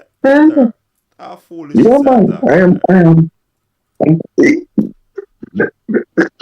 How foolishness is that? He's around one. We can tell you that I had a bunk bed in a place and I was some bunk bed discussion. I had a bunk bed up there. Them not a bunk bed up there? Not a bunk bed. The coach tell me say them not have a bunk bed, a twin bed them have. But I tell you that I don't have a bunk bed, but a bunk bed is what? A bunk bed is two twin beds, one on top of the other. Yeah. They have two twin beds, one on the left and one on the right. No. Nothing wrong with that. The rooms are built to the dimension to have two queen size beds in there. It's a dormitory, you know. It's like a college dormitory built to those specifications. But as I said earlier, you know, if you remember, say the man them who I go there, if you remember, say I don't know, spread out thing is a camp, as we name camp. No. The amenities at a camp cannot be the same as what you have at your house. And if it's better than your house, then that means you're in a very deplorable living condition. No, it's better than some people's house. It's better than some people living condition. But I don't have any issue with the center for age group teams. I really don't have any issue with the center for age group teams. But me have an issue with a senior player. Me have an issue with if no, I can't have a senior team because first of all, Ethan need them to hang off for the bed. That me think that's my only problem. But from a good team, and you can't have two man. Imagine the whole I will go out for university, man. You know what dorm life is like, man. Yeah, me go up at if I see him at the latest all the bill or they over the center. Cause you have some they're over the center, but No, man, it was not built. Remember when it built already, no, man? It built when the time when it's built like almost on the model of AC Preston Hall, right? So it's like a block of Preston Hall. Is that architectural plan sort of thing? Oh. Right? So they never You have a foresee the open lobby? future. No. No, I don't think so. Right?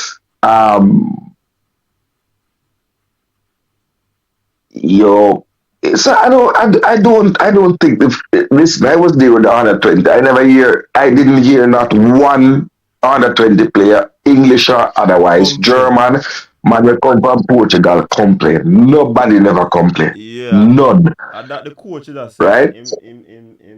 Him must clarify that because him never hear of those No, you had uptown players, man, where come from uptown, where you name Duncan McKenzie and there's something with them thing they had Bicknell was one of the richest family in Jamaica. I never heard of murmur. I endorse the facilities up there. Right? I'm never going in the bathroom, I'm not going in the man room, I'm going in the man room. Cataract, right? one question But come in our comment section. Big up yourself, Brian Martin. Farmland the building people. Big up yourself, Farmland. A man has said Cataract, it sounds as if you are not a fan of no Jamaican team that has no English players. Is that true? Dispel that rumor. But Ricardo Gardner's son was born in England. Cataract, that's another question. Doesn't play for a club. That's another question. We have to Ricardo Gardner son for. We know so Ricardo there's a so listen, we know the people that have their talking points, you know, right? I am saying to you that the pool of professional players available to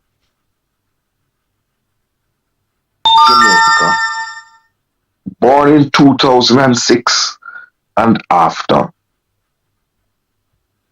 is not the largest pool because several of the players wouldn't make it now because you're talking third generation, so a great grandfather Jamaican or great grandmother, right? But I'm talking of those eligible. They are sufficiently talented players who expressed an interest in representing Jamaica. Several of them, you would have watched those videos on Reggae BOYZ commentary, blatantly said, yes, no England for me. Not so they have ticked all the boxes. They now wait upon England. They're not an England reject because they were in previous England squads. Down the line. Tick, tick, tick. So I'm a fan of Jamaica. Cataract. I'll know you answer a question, you know. That's why. If the team don't have no,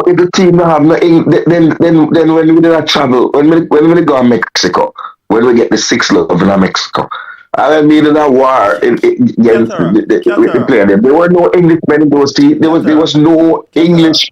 There were no English players in that team. Question, no? But you tell me example. Yeah, brother. Sorry. You tell me example. The person in the comment section is asking if you are a fan of a Jamaican team without English players. Is that yes or no? You are a man who do research and know these open-end or closed-end questions. That you come on the program with no Cataract. So don't try go around the thing. Yes, I'm a fan. Yes, I'm a fan. Yes. Did that answer the question, Coach? You know that the person. Yes, I'm a fan. Yes, sir. Yes, I'm a fan. Okay. I'm also a fan who's had my heart broken several times. Right? I know you're alone. People, me no want to touch his sound in the end. He go pop down in on the live of the end, you know. Me not touch nothing. If you can't hear me, boy, I have got us turn up on the speaker, you know. But I was hearing you before, I don't know. Huh? Okay. So I'm just saying, you know, also, coach, also, hold on. So this is on a different angle. This team pretty much solidifies what a lot of people are looking for. I'm looking to see how much fans are in the stadium in Guatemala. For Jamaica. You mean Jamaican fans? Yes, Jamaican fans. No man, Qatar can't tune no sound, man. Qatar does talk on the sound, they don't know nothing to set up no sound, you know. You remember how film greater sound did that make a whole lot of problem? Qatar don't know how to tune no sound, man. Hey, brethren, me not touch the sound, you know. It better me end the live, you know, because the last time I touch it, when you say something, me not tell a lie, sound just disappear. So guess what, me not trouble it. So coach, you're not looking forward to February 12th? February 12th. If I'm looking forward, of course, certainly I want to see the young reggae boys take the field and play some football. Certainly. Oh, me just hear the startness of the sound, you know.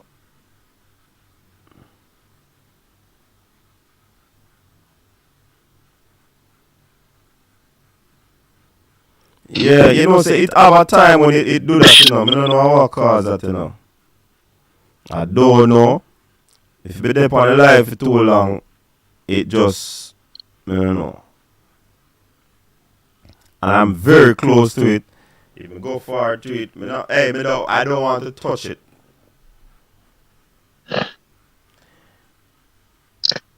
People, It better that's the so nobody out here nothing. I was hearing the coach. They're here, you know, Catara. But my aspect are come out like me in a hollow room. And you are alone in a dark room. It's a shadow. Oh, me alone in a dark room and the people must see me Cataract. Watch Bill, man. Me tell you, you're a real selector, man.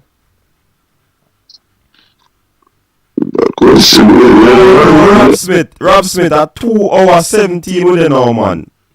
I don't know craft me a pull off, man.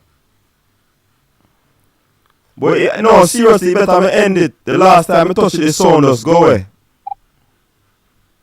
Craft is a big artist, man.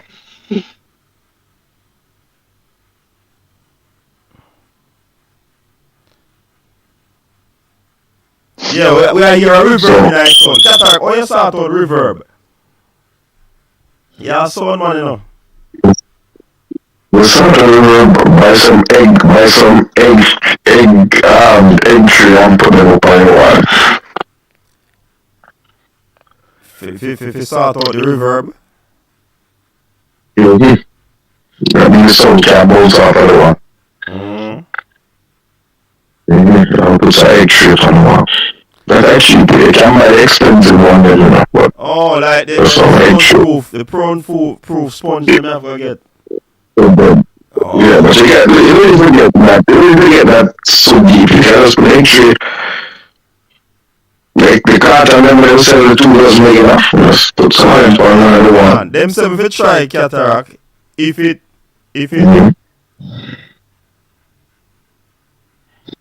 Hold on, me have a try it, and if it not work, we don't know what's at end the show end. Let me try it now.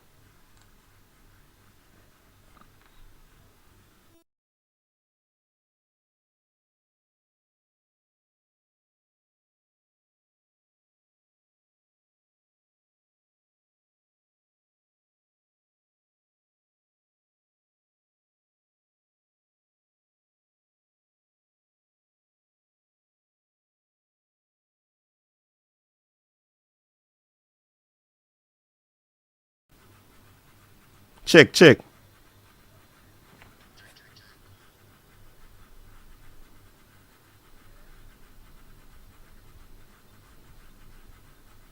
People not hear me? Cataract, can you hear me? Oh, but you not come through your system. Hold on, I'm fine back. Alright, let me see. Cataract through your system. Well, you said the sound good again? Yeah, man, I'm here. Let's check. All the sound good? Yeah. Good. Good? Good. That may I tell you, yellow. Where I come from? Hey, you know, so me have the volume less than half, people. Me no know. Me have to go do some more research on that thing, you know. The volume is down, people. Audio output, audio input, Yeah. everything they lower than regular. What? All right, that's what I said. My man said, man, I ovulate. That's cool, brother.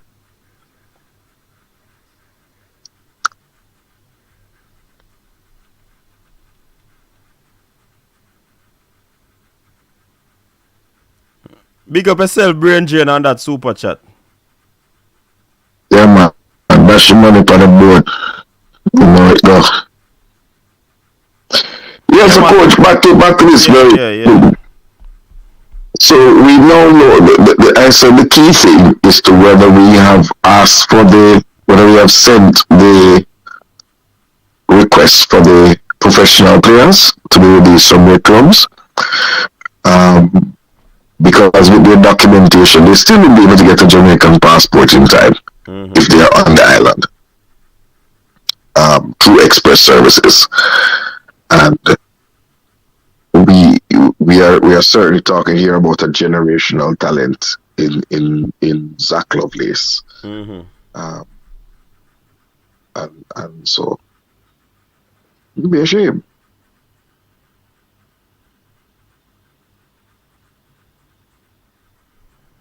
So,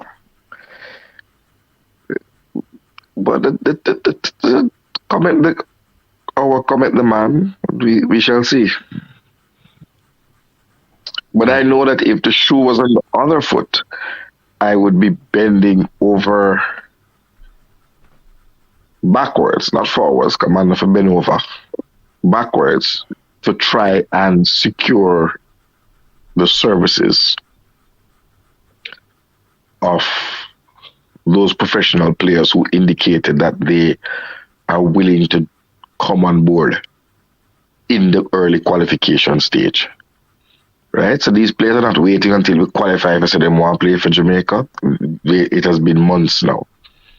So things should not come down to the last day. That's my take. But wait and see.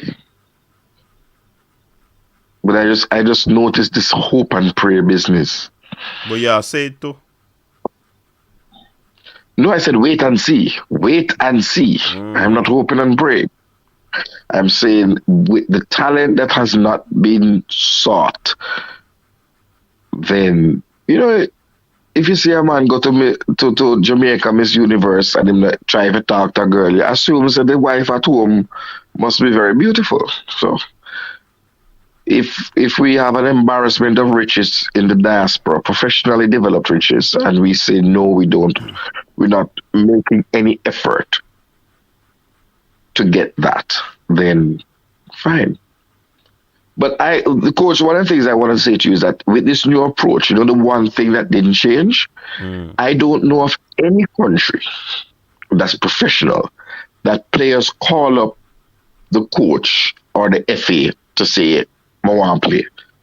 They're not people ringing up Gareth Southgate to say, yo, we're ready to play for England, you know. That doesn't happen.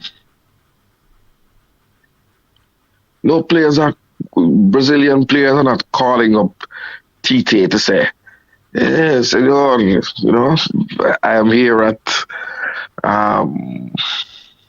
Botafogo and I'm ready to run out for Brazil. You have to have a robust scouting and monitoring program of all your assets that are eligible. Anything other than that is a dereliction of duty. Plain and simple. And it's not an indictment on the local born players. It's a harsh reality.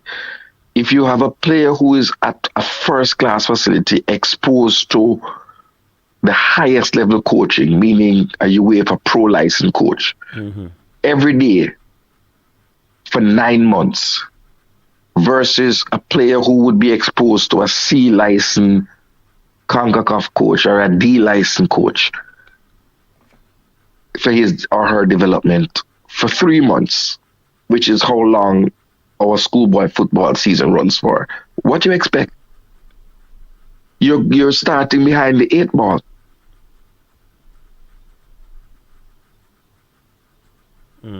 So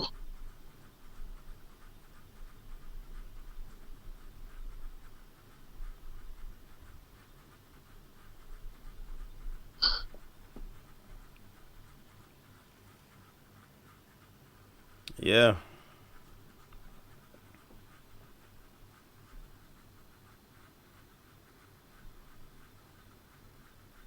Check out some more comments. Brain Drain, big up yourself. Brain Drain is an erudite for 16 months now. Big up yourself, Brain Drain.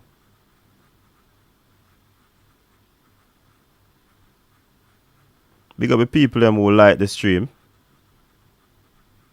everyone respect. Respect for the likers. Balakar, big up yourself. Lovelace scored 2 today. Yeah, man. But Lovelace now gonna make it, you know.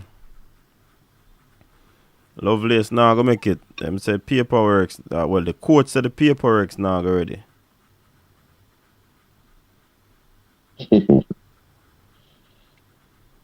Lovelace and Lumsden. Jamaica qualified for 2 U17 World Cup and 2 U20 World Cup. Were English-born players in those teams. I doubt if English-born players were in the 2 U17 teams that qualify. You know. But you have to look at you can't only look at that. Brown. Huh? Giovanni Brown. For which who team? Plays at Exeter City now. The under 17, the last under 17. That qualified? Yeah, man. Right, and I am not only alluding to the fact, Travis, that because of whatever, I think the preparation for those teams were better than this one. So I will follow people like Travis. I say, I just can't wait.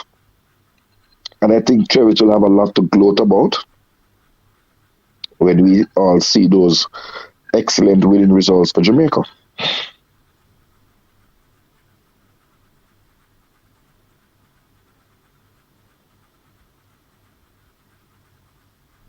And a one game in play. Anyways, we not something there, you know. But you know what is, coach? You know what is analytical to see? We qualified for 1 under 20 World Cup. No man try to tell a lie now. 2 under 17, 1 under 20. Cataract. Information reaching the coach's desk that they have identified some players in other teams that are key players. And, of course, they are using that report where the scouting is concerned. So, that's the answer to your question. They have identified other players. Okay. You asked about players that are key players from other teams, and that was mentioned reaching the coach's desk, right on my desk, that they identified key players in the other teams that they will be paying attention to. What a name? I did not get a name. Aston team. Right. Coach, by them days I can't run. never too like February no come. I don't love when the Valentine's Day reach and then I have to buy a 10 set of gift for them something. An expensive time for the world gal is that. But this year I usher in the 12th of February. Quick and fast. Make we have a more long argument.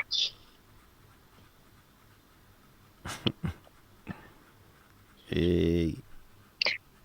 Coach, don't respond. You're a married man, you know. Your wife put you up on her status and them something there and big up the birthday and everything, you know. So you can't reply. Smile and nod. Smile and nod. You see me a smile, brother, me a laugh. A different thing me a laugh. All right, laugh and go on. Laugh and go on. Jamaica qualified for only 2001 Under-20 World Cup in Argentina. Donzel was the coach.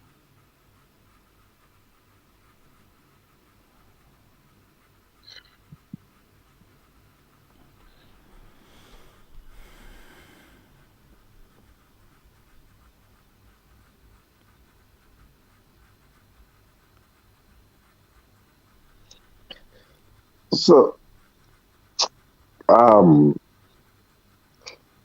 you see, for those of us who want to see the best Jamaican team coach, each time we ask the questions, remember where we're coming from in a coach. Remember, you had conducted an interview with Mr. High Speed Chase, right? And what was said is that players, these young players at 15, 16, under 17, no one wants to come and commit to play for Jamaica. Remember that? We'll dispel that myth. Then they say, oh, if they have them passport, well, we have identified at least one player who was a professional in England, who's on a scholarship, academy scholarship, who's born Jamaican. Still can't get no. So I don't know paperwork work for that. Right? And you still don't see the professional players in. So it must be that we have another strategy, and I look forward because maybe Cataract is the man that's saying that the world is flat.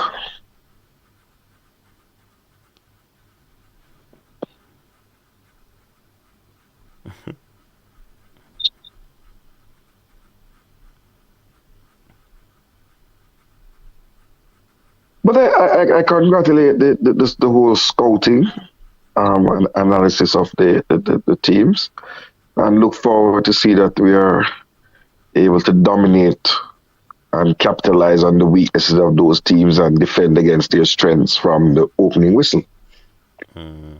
Let us see.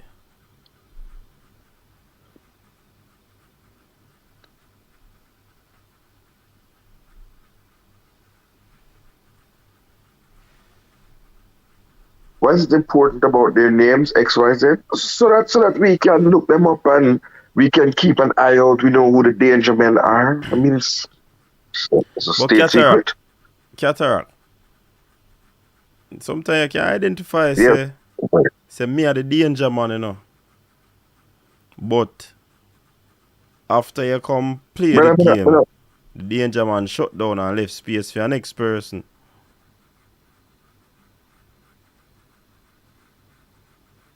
So, and it's normally easy to identify the danger man in our team. But it's good to know before so you can plan ahead. That's the only difference. Rob Smith, we don't assume that the players are better. So why do you assume that they're worse?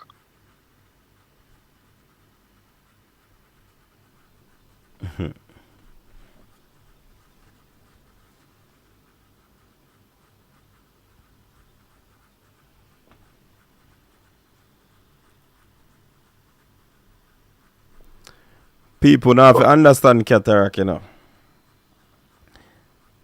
For the worst part of Cataract's life, or sorry, the better part of Cataract's life, he was living outside of Jamaica. So he has this affinity towards diaspora. So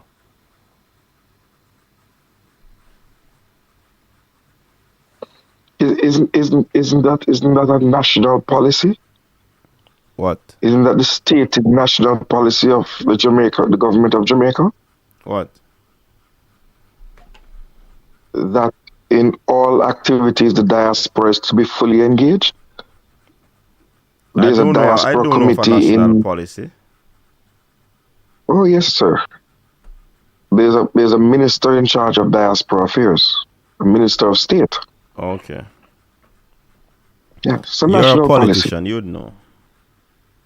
No, it's not. It's not about politics. It's policy, government policy. It's a stated part of the 2030 Millennium Goals.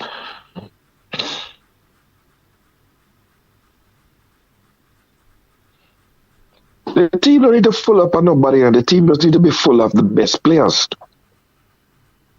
And the team just need to win the World Cup. Yeah, but Cataract, you know why some people have grows with you? Even though you want the best players and others want the best players, you always push a narrative that basically to say that the diaspora is better than the locals, which in itself could be truth, but it's just the constant hammering. It probably not go well with some people or sit well with some people. Okay. So, well, I don't really open a discussion on that, Coach, because we have evidence that it's a minuscule percentage of our players, minuscule, that succeed at the highest level of professional football. And I agree with you on that. And I don't want people to get me wrong, you know. I don't want people to get me wrong.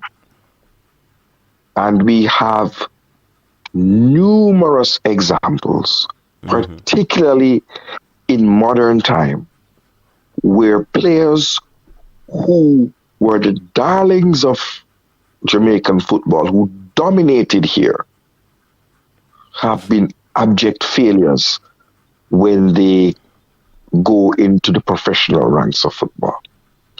Yeah, and Cataract, when it come on to, you see how I judge that? You see, if subject A is playing in Jamaica and subject B is playing in US, if there has to be someone, whether it's subject A or C or B, that will dominate in that league, you know, whether it is a mediocre league, subpar league or whatever, somebody will dominate. So if some baller play ball in a Jamaica because they consistently train, they're gonna improve, they're gonna be at a different level than some of the players. So with the local football, you are gonna have somebody who dominate the football in Jamaica. And if we watch Jamaican football, I'm not gonna say, yo, that baller, they're a bad baller. The baller, they can't play. But the problem is now when we start to match them up with international players, that's where their level gone down to the ground. But you have to give them credit against their peers. Because Walter Bard in his time was the best forward against his peers. Did he transfer that when he went to England? I don't think so. He went to no. He was in the second tier. Exactly. And Walter Bard could best be described as mediocre. Yes, but he was the best amongst the locals. Yes. And sometimes the player who is not the best turns out to have a more impressive career.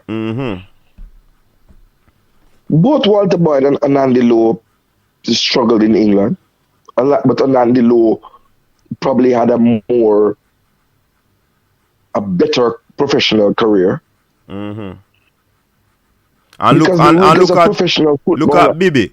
Bibi wasn't lauded in Jamaica before he left as a Walter Boyd or an Andy Lowe, you know. People that have burned out, so Gregory Messam should have been on the team. Thank you. Try remember that good coach. You. Of course, remember. Oh, so all the people who on the Bibi bandwagon now, those times whenever they have football GPS, we did have some sports calling program. There was some night program that they used to go on. Remember, coach? I don't remember the name. And every caller would call it, where the man I go with the school boy, a Gregory Messam. Because he came in just as a filler for Messam when Messam was injured. Remember good. So we have to give a lot of respect for the Shamar Nicholson, who has continued on an upward trajectory in his career, going on and playing at arguably the biggest club in terms of Spartak Moscow, in terms of its size, its fan base, its status in the league, the fact that before the war, it was a perennial club that used to play in the Champions League and Europa, right? You have Leon Bailey at Aston Villa. Aston Villa is a mid-table English Rob league Smith, club. I have a question, Keter. If players started off in a Prem Academy but spent his career in the Championship, did he underachieve? Was he overhyped? Underachieve? So there are a couple of things, right? And some of them I don't know the full answer to Rob Smith. For example, players who come out of the Manchester United Academy tend to tumble down the leagues, right? End up in a League 2, League 1, and those things. I don't know if it's because of depression and just the pace of the fall, while you have some other academy players like your West Ham Academy, Arsenal Academy, whose players tend to end up around the league or in the Championship. But not every player that comes out of an academy will find him or herself in a Premier League team. What you would look at is, do they have a professional career that spans maybe 10 years or 5 years or 5 to 10 years as a starter? So that's the best you can get. So because each year the players drop out of football completely. Yeah. There's a whole study of players who kill themselves. There's this black player at Aston Villa who, was everything in terms of the black community, hyped up and didn't make it. So every year, even players who look good at under 17 or in the academy never transition up the ranks. So now that the that's coach why say, don't make it. That's exactly what the coach say. No, he say no fear to the youth them, especially the ones that will get the cut, because the time span you have people are gonna develop. People are late bloomers, late developers. People just not make it because of whatever reason in the game. So people have to take these things into consideration. And look here. If you have great academies, well-structured academies, that people pump a lot of monies in England and other parts of the world, and 5% of them youth, they come out to be top-class footballers that plays in top league in the world, we expect our Jamaican players that now get them sort of training there, figure playing at top leagues. So if we get 2 or 3 ballers who are come out of the country at the top, we are do well. Especially with the numbers that we have, and millions and billions, millions of people we are go up against, with upon a lower scale. So me think that sometimes the whole comparison with Jamaica and the outside first world country is unfair. Yeah, but then, coach, it leads to a delusion. That's why people say, oh, we don't want them man, they come from England, England reject. England only has 20 spaces in a squad. So what do you think happened to the man is the 21st best player in England? Or in each position, they only take 2 or maximum 3. 2 players in a position, right? What do you think happened to the 3rd best right back? Or the 3rd best left back? You think he's a rocks? But Cataract, I put it to you.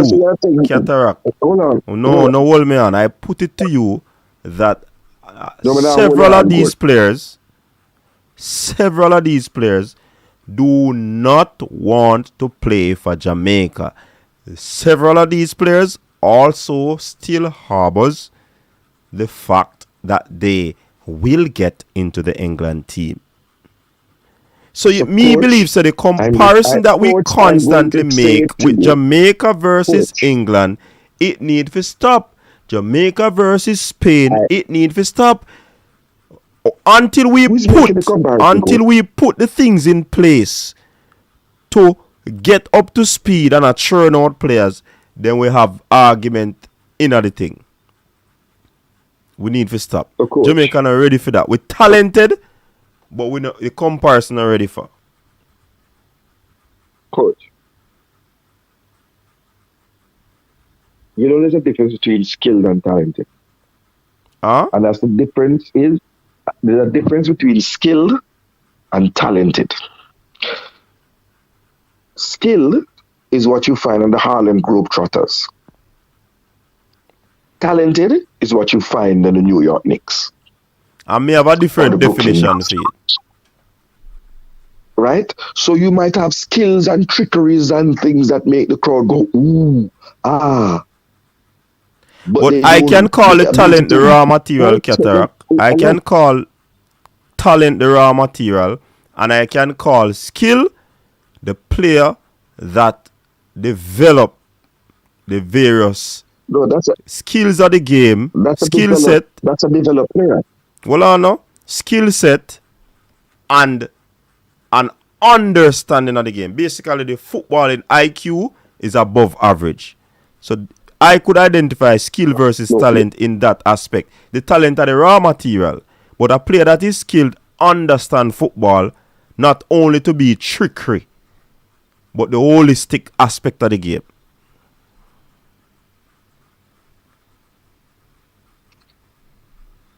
So, coach, because it's going to take us into a whole level of things, and I don't want us to drift away from where we are. I'm saying to you that you made a statement to say that these players are still harboring hope of playing for England, don't want to play for Jamaica. I think there is sufficient evidence out of the players' own mouths. Because I was one of those persons who... But Cataract, you can't bring this argument to me. I said some. Let me finish. Hold on, man. You see, when you say you're going to finish, you see, when you get objected, you're going to try add where you never did add enough. So you see, sometimes best if we allow you to talk, you know. But me can't allow you to talk. Me have to stop you. Because when I say some players don't want to play, that is a fact. But the other side is true that some want to play. So there's no need to regurgitate the point.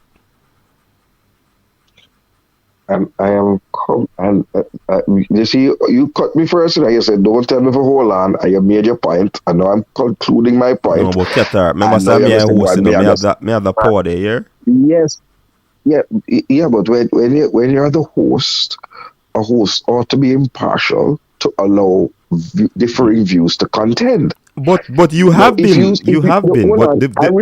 Cataract. I respected you as the host when you said to hold you on. I shut my mouth and listened to you.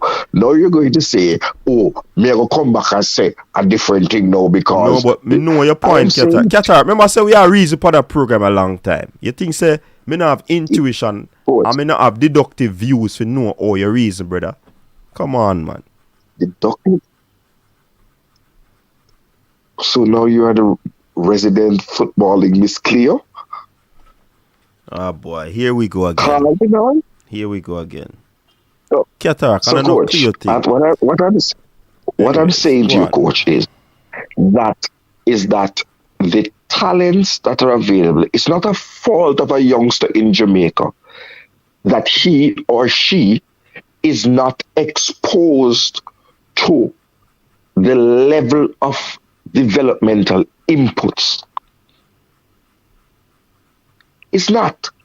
But it's also equally asinine to assume, or not even assume, to state that, boy, a player who is playing this thing recreationally. Manning Cup is a recreational activity. The Costa Cup is a recreational activity. Is going to be developed to the same level as a player who is dealing with the sport at a professional level. It's 2 times a day they train. They train morning and evening, then they do classes. It's 1 time a day a Manning Cup player train, and after school. It's 9 months a player in a professional academy trains. But where in Jamaica does that happen? It doesn't happen here. So I'm saying to you that what you're thinking you're going to see, it is almost counterintuitive.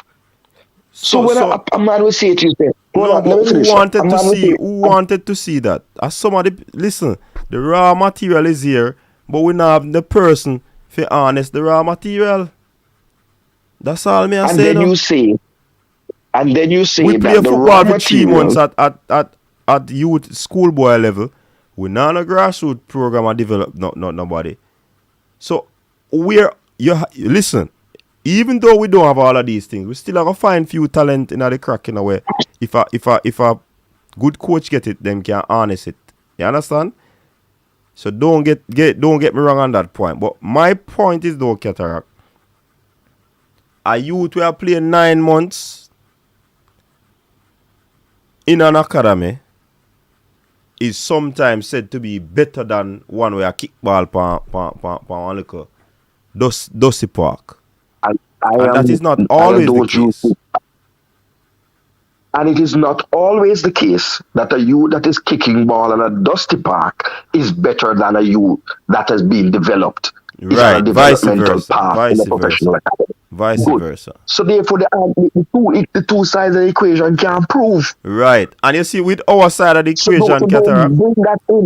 No, you see our side of the equation is that we tend to look at the physicality of our players and the wittiness in our player dribbles the ball or carries the ball, while on the academy fence or equation, they look at how well you know the game, the off the ball movement, all of these little details. So it's 2 different wavelengths. 2 different wavelengths.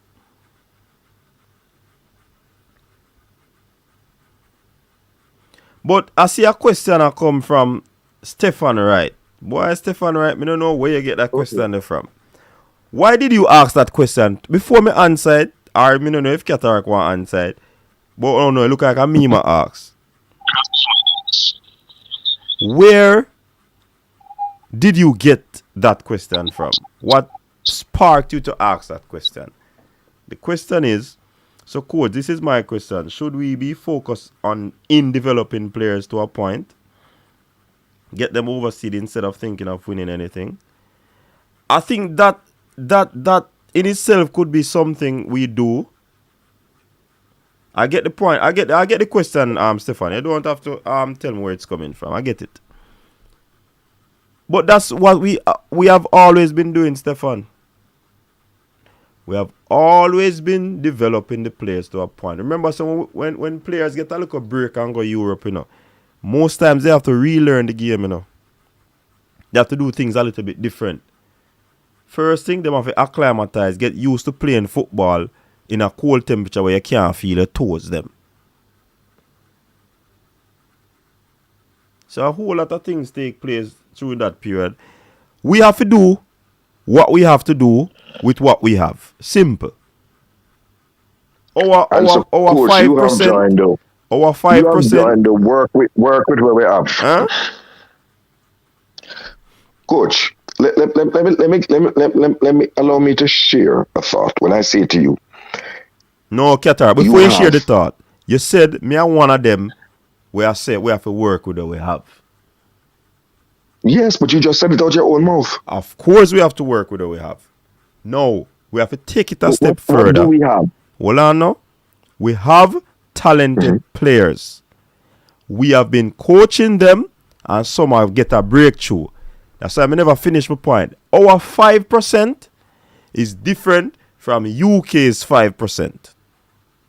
UK 5% numerically is going to be greater than Jamaica's 5% in terms of getting players in overseas clubs or whatever.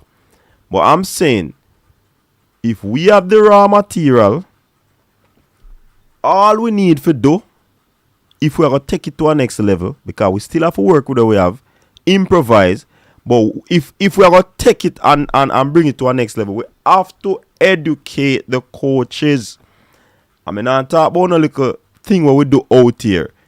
We have to start thinking about getting outside help. You see, because of all the football structure, you have to go through a certain avenue. Man, if you just decide, say, yo, them a come out of the country or go online and do some courses, you know, and get different ideas of football, you know.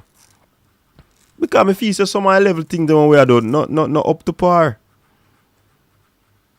We always into the physical. That's why I made the point earlier, Qatar. We basically deal with the physicality of football.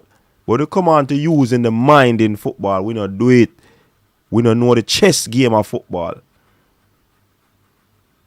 And that may have a problem. But at the same time, we have to work with the way because the talent is here. People still are try. But how them are going to move further? Get educated.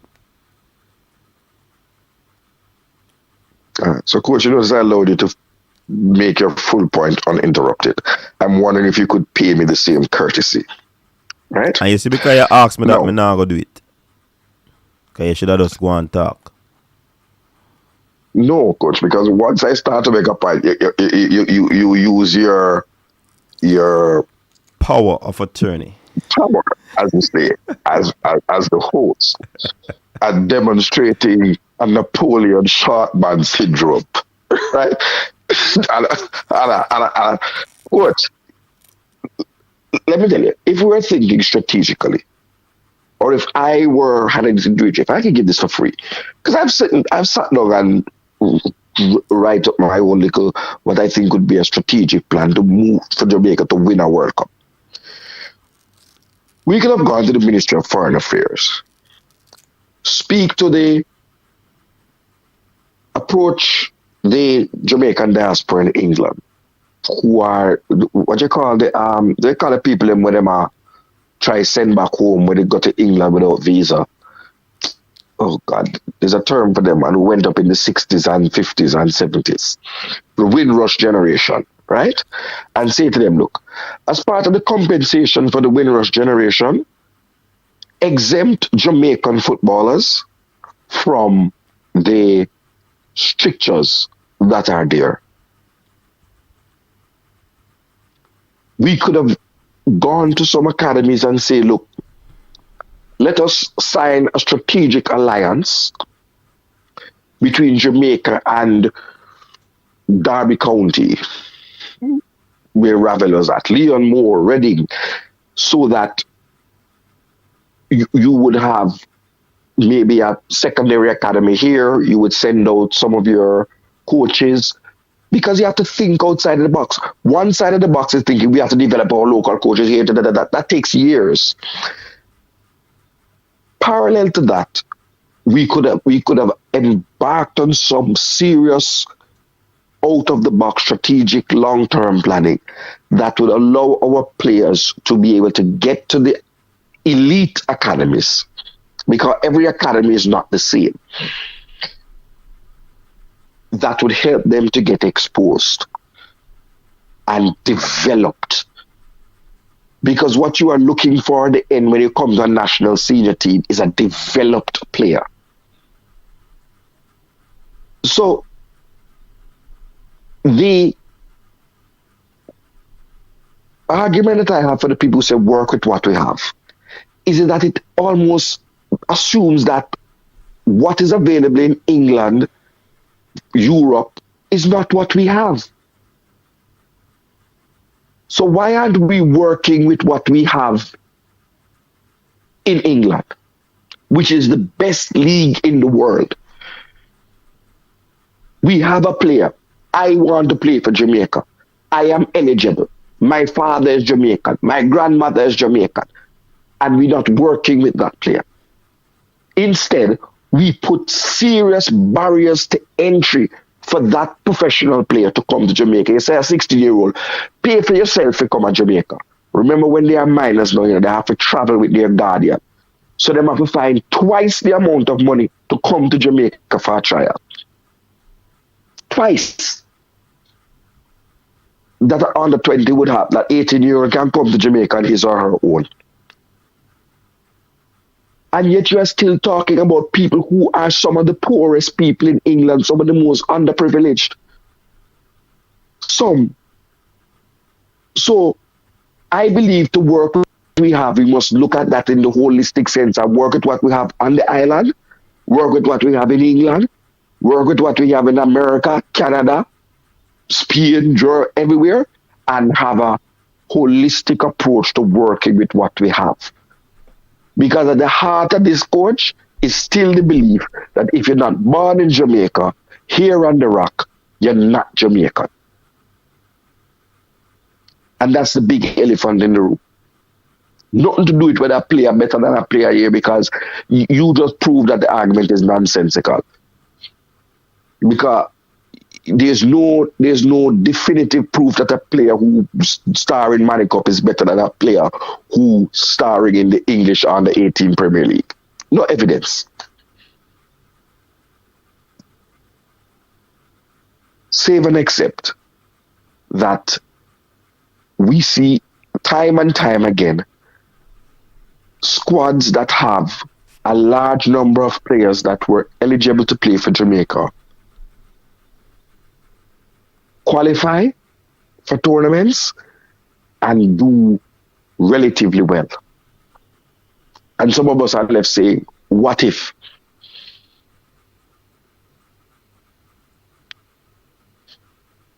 I rest my point there. Yeah, Chris Smith made a point that me answer, but I don't know if him see it. Him say about, we say we have talent and we can't say it has something there. What him say? I don't want to misquote him. See if I find it. Yeah, I can't understand the talent. What are you talking about? Why when they go overseas we don't see it?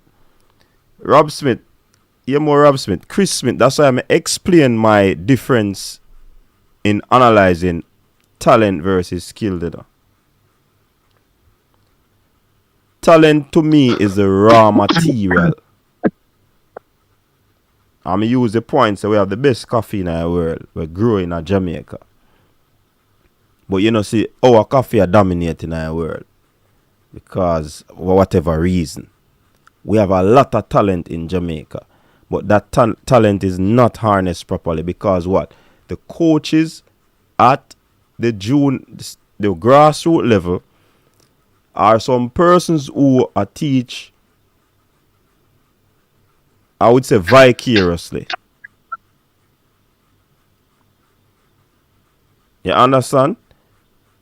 If our talented players get in the hands of some coaches, trust me. And the fact is that the stage of development in our lives between 1 to 7 where we grasp everything. You have some youth to learn football from them age there, and we not half ready for each other. Some youth never play a ball at primary school, and when them reach high school, them get a like for the game and start play it, and I learn a few things. So the talent is here. Talent no means so you're big, bad and bold and know all the tactics of the game. No. That is not my definition. That's why I'm qualified from early. Talent is just the raw material. But coach, similarly, you have lots of people in Ghana or Nigeria today, so they have a whole heap of talented or Brazil. And do the same. To become a fully developed professional footballer requires more than just the raw material. And then that's my point. Exactly. Coach, you have not touched on things like the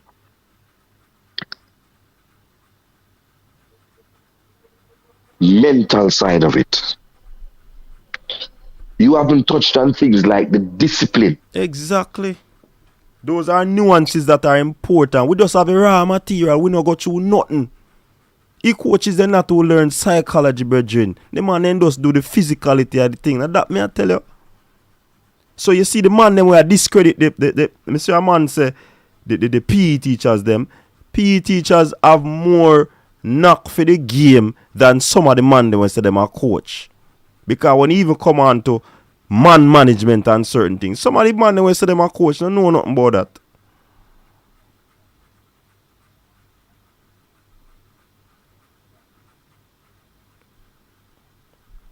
You understand? So the PE teacher them know certain things too.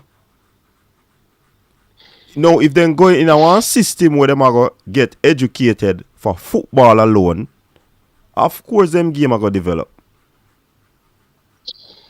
The JC coach, he is a PE teacher.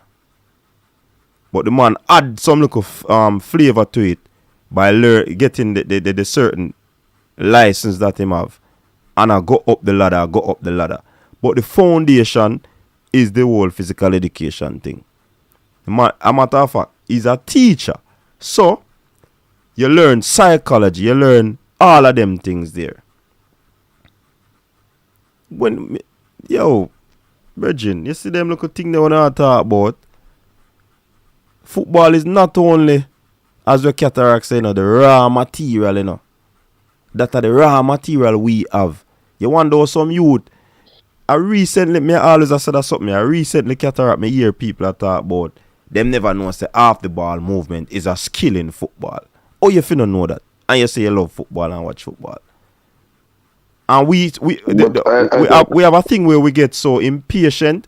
If a man move to the ball and the crowd no see him get the ball, you no pass the ball over the second man there. You know how much distraction that one player alone I do because of his off the ball movement. So coach, I can't disagree with anything that you have said, right? Save and except to say Ethan Pinnock is a PE teacher too. So, I don't want the man then discredit the man them. Save and except to say, coach, that this whole issue about how Jamaica can harness and educate the coaches. Educate the coaches. No, coach. Sorry. Look here. That is one aspect of it. And that is a long-term aspect because as you are educating, as the coaches are educating themselves, part of the education also requires experience. So when you come back to the talent in Jamaica, you gain a little experience by working. No, not a little experience. Yeah, work. And that I give you experience, What else you are going to use, Cataract, for get our football if you not start with the coaching? What else are you going to use? You heard what I said to you, coach? That it is one critical aspect, but it is one of the long-term strategies because you will have to invest in some coaches and it takes cash to care. You will have to then strike up some strategic alliances, but we treat our diaspora players so bad that we can look at a man like Darren Moore and say, look here, can you, in your budget, take on 2 Jamaican coaches for 1 year?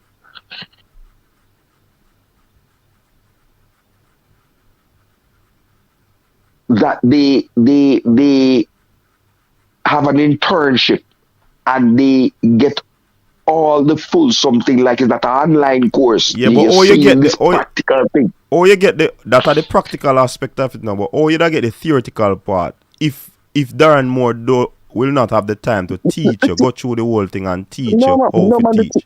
I'm saying to you, the theory, you know, coach, is one aspect of it. I am saying that you have to buttress the theory with. That's how you know you can't get a pro license unless you actually coach a team. Yeah, I know that. And your intern or your whatever. You can't get an A license unless you intern. Yeah, man, I know what a professional team. Right, good. So I'm saying it's not one or the other. It's several roads that we have to travel at the same time. Several roads we have to travel at the same time. I kinda disagree. I kinda disagree because when you look at we have to use me not like compare track and field. I don't like to compare track and field. Because I think football is a little bit more complex.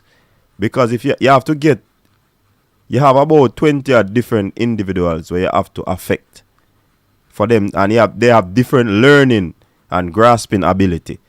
So it's kind of difficult for everybody to learn at the same time. So football is kind of a little bit more complex. That's why I take studying. But Cataract, I put it to you that what has impacted Jamaica's track and field is a structure of having it from the grassroots level. Not only that, the coaches are trained. I see them PE teacher them all look out in a football and us them same one, you know. I do track and field, you know.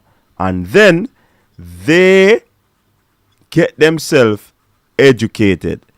A man we might do a level 1 youth course, but him not stop this so. Him try get materials, do your own research. And that's why you have to educate it so you can do research, structured research, so you can put in a shift when it comes on to developing a program to be effective. Why you think Frana is a genius? Eh? Why you think? Them say Frana have what? Level 1, you know. But guess what? Frana do a whole lot of research. Sports is a science. You can't just do a level 3 or one CONCACAF B license and it stop this up. You have to constantly research because guess what? The game evolve, the sport evolve. It now go stay at the credential that you just get. Coach, I am certain in my knowledge that I have heard Coach Francis say he has gotten athletes who sparkled at boys and girl champs and have to unlearn all the bad habits that they had. What are the bad habits? I don't know what they are. I'm not an expert at that. I have seen, I mean, you have people who run on the rock. Mm-hmm. You have persons who have bad habits in starting. Mm-hmm. Okay. I just want you to tabulate them. But I am not. But you get them right, Cataract. You get them right. That would be unfair to me because I'm not a track and field aficionado. That's my brother, right? I am saying to you, I have heard the same complaints from the senior track coaches that when they get the raw materials, many times those athletes have been developed many times with some bad habits caused by poor coaching. But track and field is still on the go. What I'm saying to you, I am not. But Cataract, hold on. Let me interject this. No, remember, so we have a conversation. I mean, why you run that point, they run away. All right, you see the difference between at the scene, you have less people to work with, so you get more time to do more finer details of things. At the high school level, a man probably prepare a team for win a championship. And you have 80, 90, 100 pitney to work with. So you now get to give them a personal effort while you're giving them a group effort. But at the senior level, you might get your personal effort, effort from the coach, a teacher. Yeah, you have to relearn a few things, or you have to adjust a few things. So in every level you go, you still have to go learn something different. So that's why when a man go leave Jamaica and go to next country, he might go learn something different. When a man leave Brighton and him go to Arsenal or him go to Man City, he might go learn something different, you know. To what? Fit in our system. That's why I think football is a little bit more complex than track and field. I never want to use the comparison, but the fact is that the principle I try to set out is that there's a structure for track and field, there's none for football. There's coaching education for track and field, there's none for football. Well, there's something is happening now. I have to give them that. Something is happening now.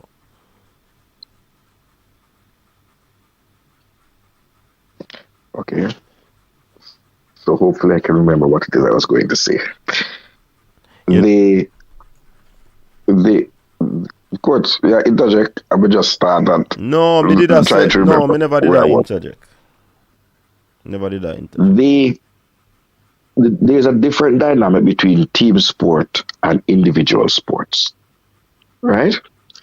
Because in a team sport, you have that whole issue of teaching people how to work with other people, how to manage personalities, how to teach athletes how to play with persons with different abilities that you don't stand up and cuss a man, right?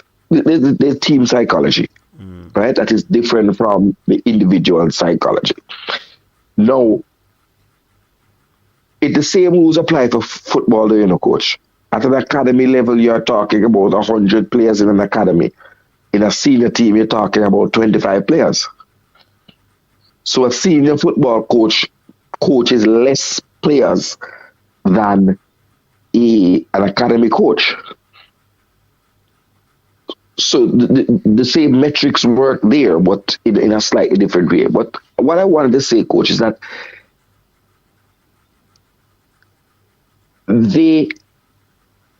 for as much as we develop the coaches in Jamaica, you have something called the facilities and that are available.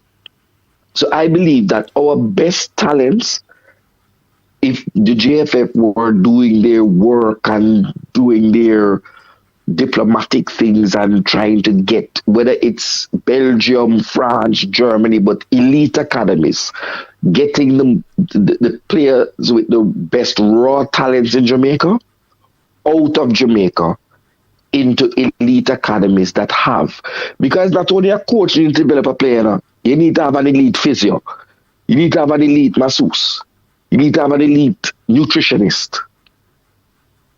Yes, which is why I said to you that coaching is one aspect of it, an important aspect,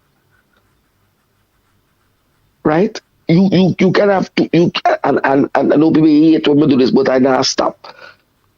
You have two CDMs around the same, pretty much the same thing, right? Anthony Grant and Kevin Stewart, right? Developed along the same path. Anthony developed at Chelsea, Kevin developed at Liverpool, right? But one is more durable than the other. Kevin Stewart is not that he's not a good footballer, you know. Is that he just can't keep fit enough to see out a season. So even after you have the best facilities, the best everything, you have the right attitude, the discipline and everything. Here comes another monkey wrench in the thing where you can't keep fit. There was Darren Andertott. There's Anthony Martial. That has to do with the athlete himself. Right, because sometimes your makeup just can't, your body can't withstand the rigors. Of course, you can, Kataraka. What you do, you have some of them people that hide the weights room, or when they go in there, then chat more than when they live, Everything count, Some coach, some coach, but Anthony Martial was a under 17. He won the under 17 World Cup in France. Try remember that. So what? He has not turned out to be an elite striker, even though he is at an elite academy in an elite team.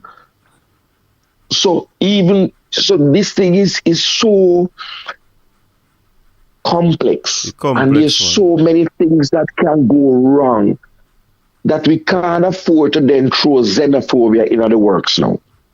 And just add a whole different dimension. You know, hate and a set a man because them not born here and them a box of food out of man mouth. It's no food because the players them, even though they are here, the only of the under 17 players that went to World Cups and things. How many of them of the 22-man squad made a professional career? Alvas Powell. When we had that under 17 team, the team with Kimo and Keith Kelly, right? How much of them on the under 20? How much of them make it out? Keith Kelly did go to Paris Saint-Germain in the academy team and struggle. He never amounted to nothing as a professional footballer.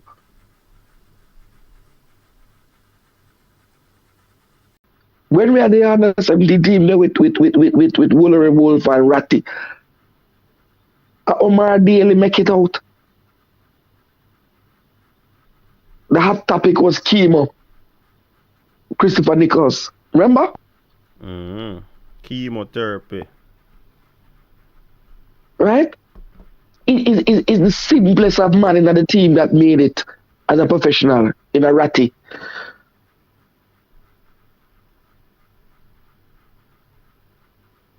You had Shane Stevens, you had Alex Thomas.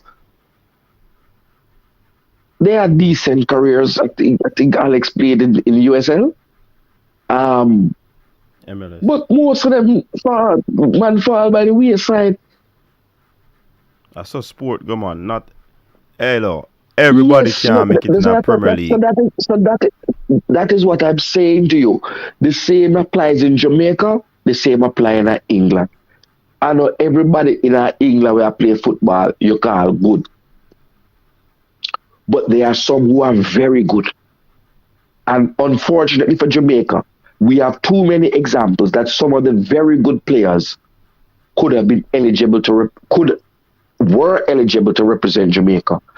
And through our weak systems, we never got to be able to capture those talents.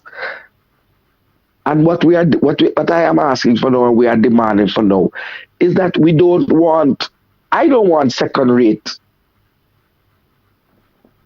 players coming out of England representing Jamaica. I want the best possible players.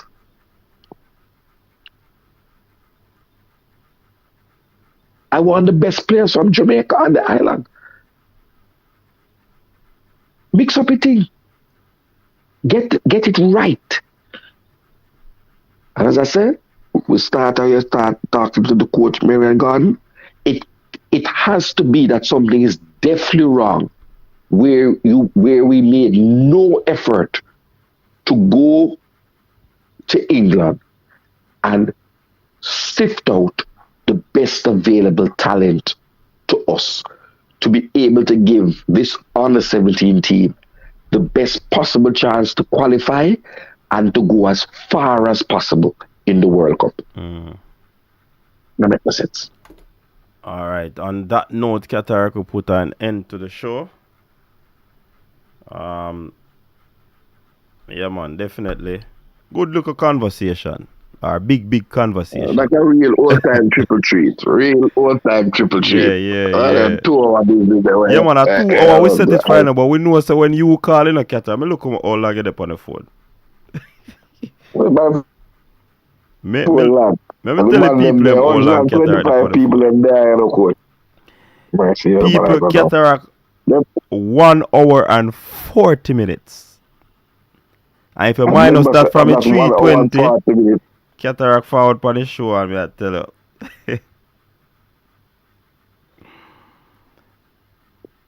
Remember Thursday. Hold on, wait, big deal. Breaking news, hold on. Interrupt this party time. What the breaking news? Breaking news, according to Big Deal then, he's positing that Whisper father said Butler try to take away Whisper from him. He don't trust Butler. Tomorrow he might do the video.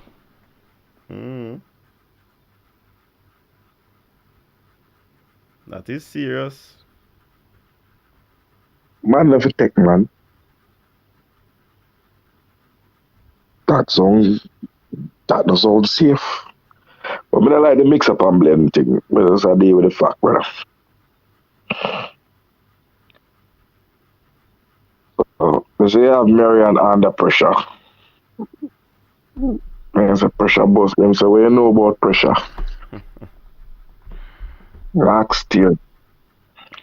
Anyways, people, stay safe. You know, me have an early morning to get up. What, huh? Yeah, well, we are going in the street, and we are going to look at the stadium for watch it 200 meter world 200 meter champion open our season, 2-time double Olympic champion, and Tina Clayton them our clash. So we're going to do nice son and burn up people. So until next time, people, stay safe. Peace out. Your style and your flavor make the city rock. They must say the season come out with a bang. Coach Minzy, best round here. Remember that.